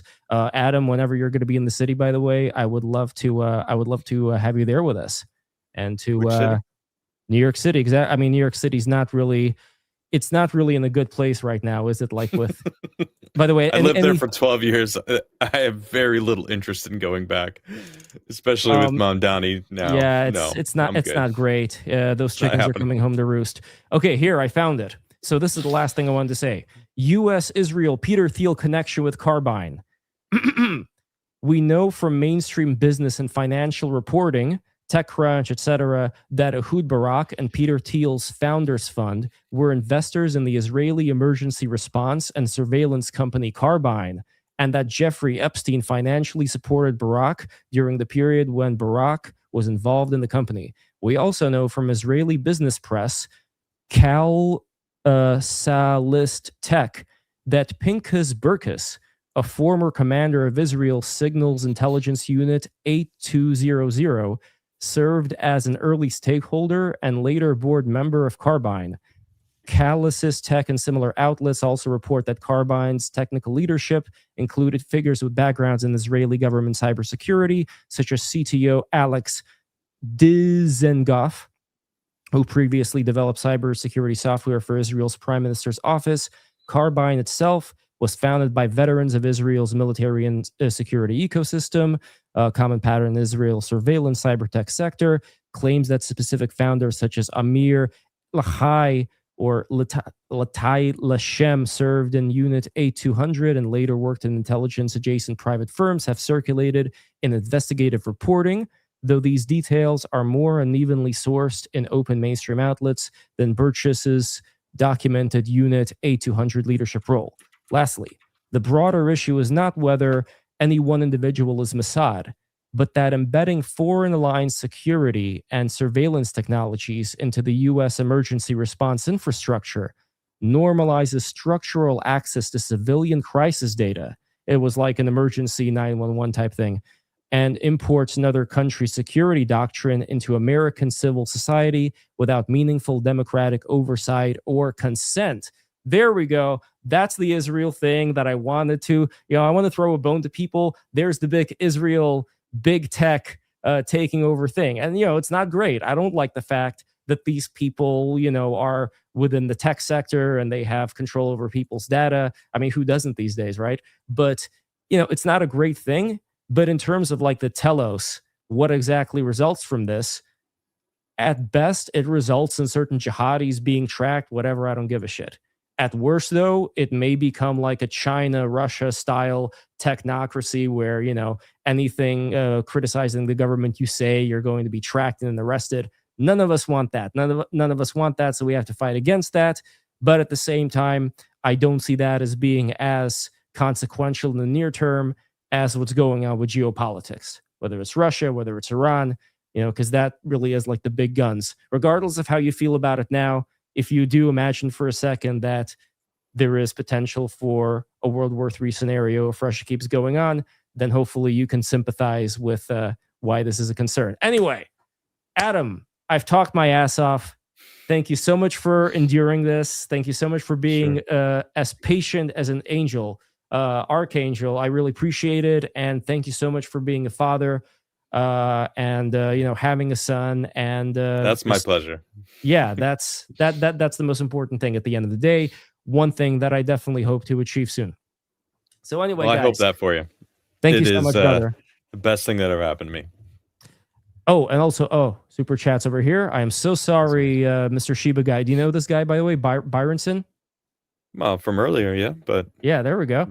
If the only options for Americans are which other nation is going to run their government, prepare your kids for American super mustache man. Yeah, I mean, it's not great. I agree. Here we go. Epstein stuff alongside massive portions of the UAP disclosure is a distraction from our imminent psychic awakening and acquisition of singularity tech. I mean, I don't know if you have any. Well, okay. One thing I'll say about singularity. We should have another conversation about tech and UAPs. Yeah. I'd like that. I'm too tired, but I talk about it a lot on my show Sunday nights. Forbidden Frontier, in case anyone was wondering. I host it with Nerdrotic, Quarter Black Era, and X-Ray Girl, and it's a lot of fun.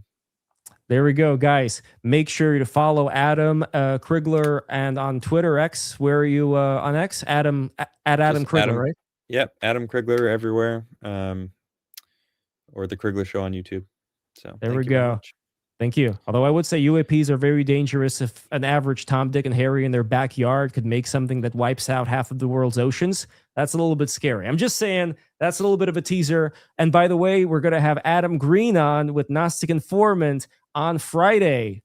So the day after tomorrow. Make sure to tune in for that and smash that like button, smash that subscribe button. Thank you guys so much for watching this. I'll see you guys on Friday. Take care. Bye-bye. Cheers.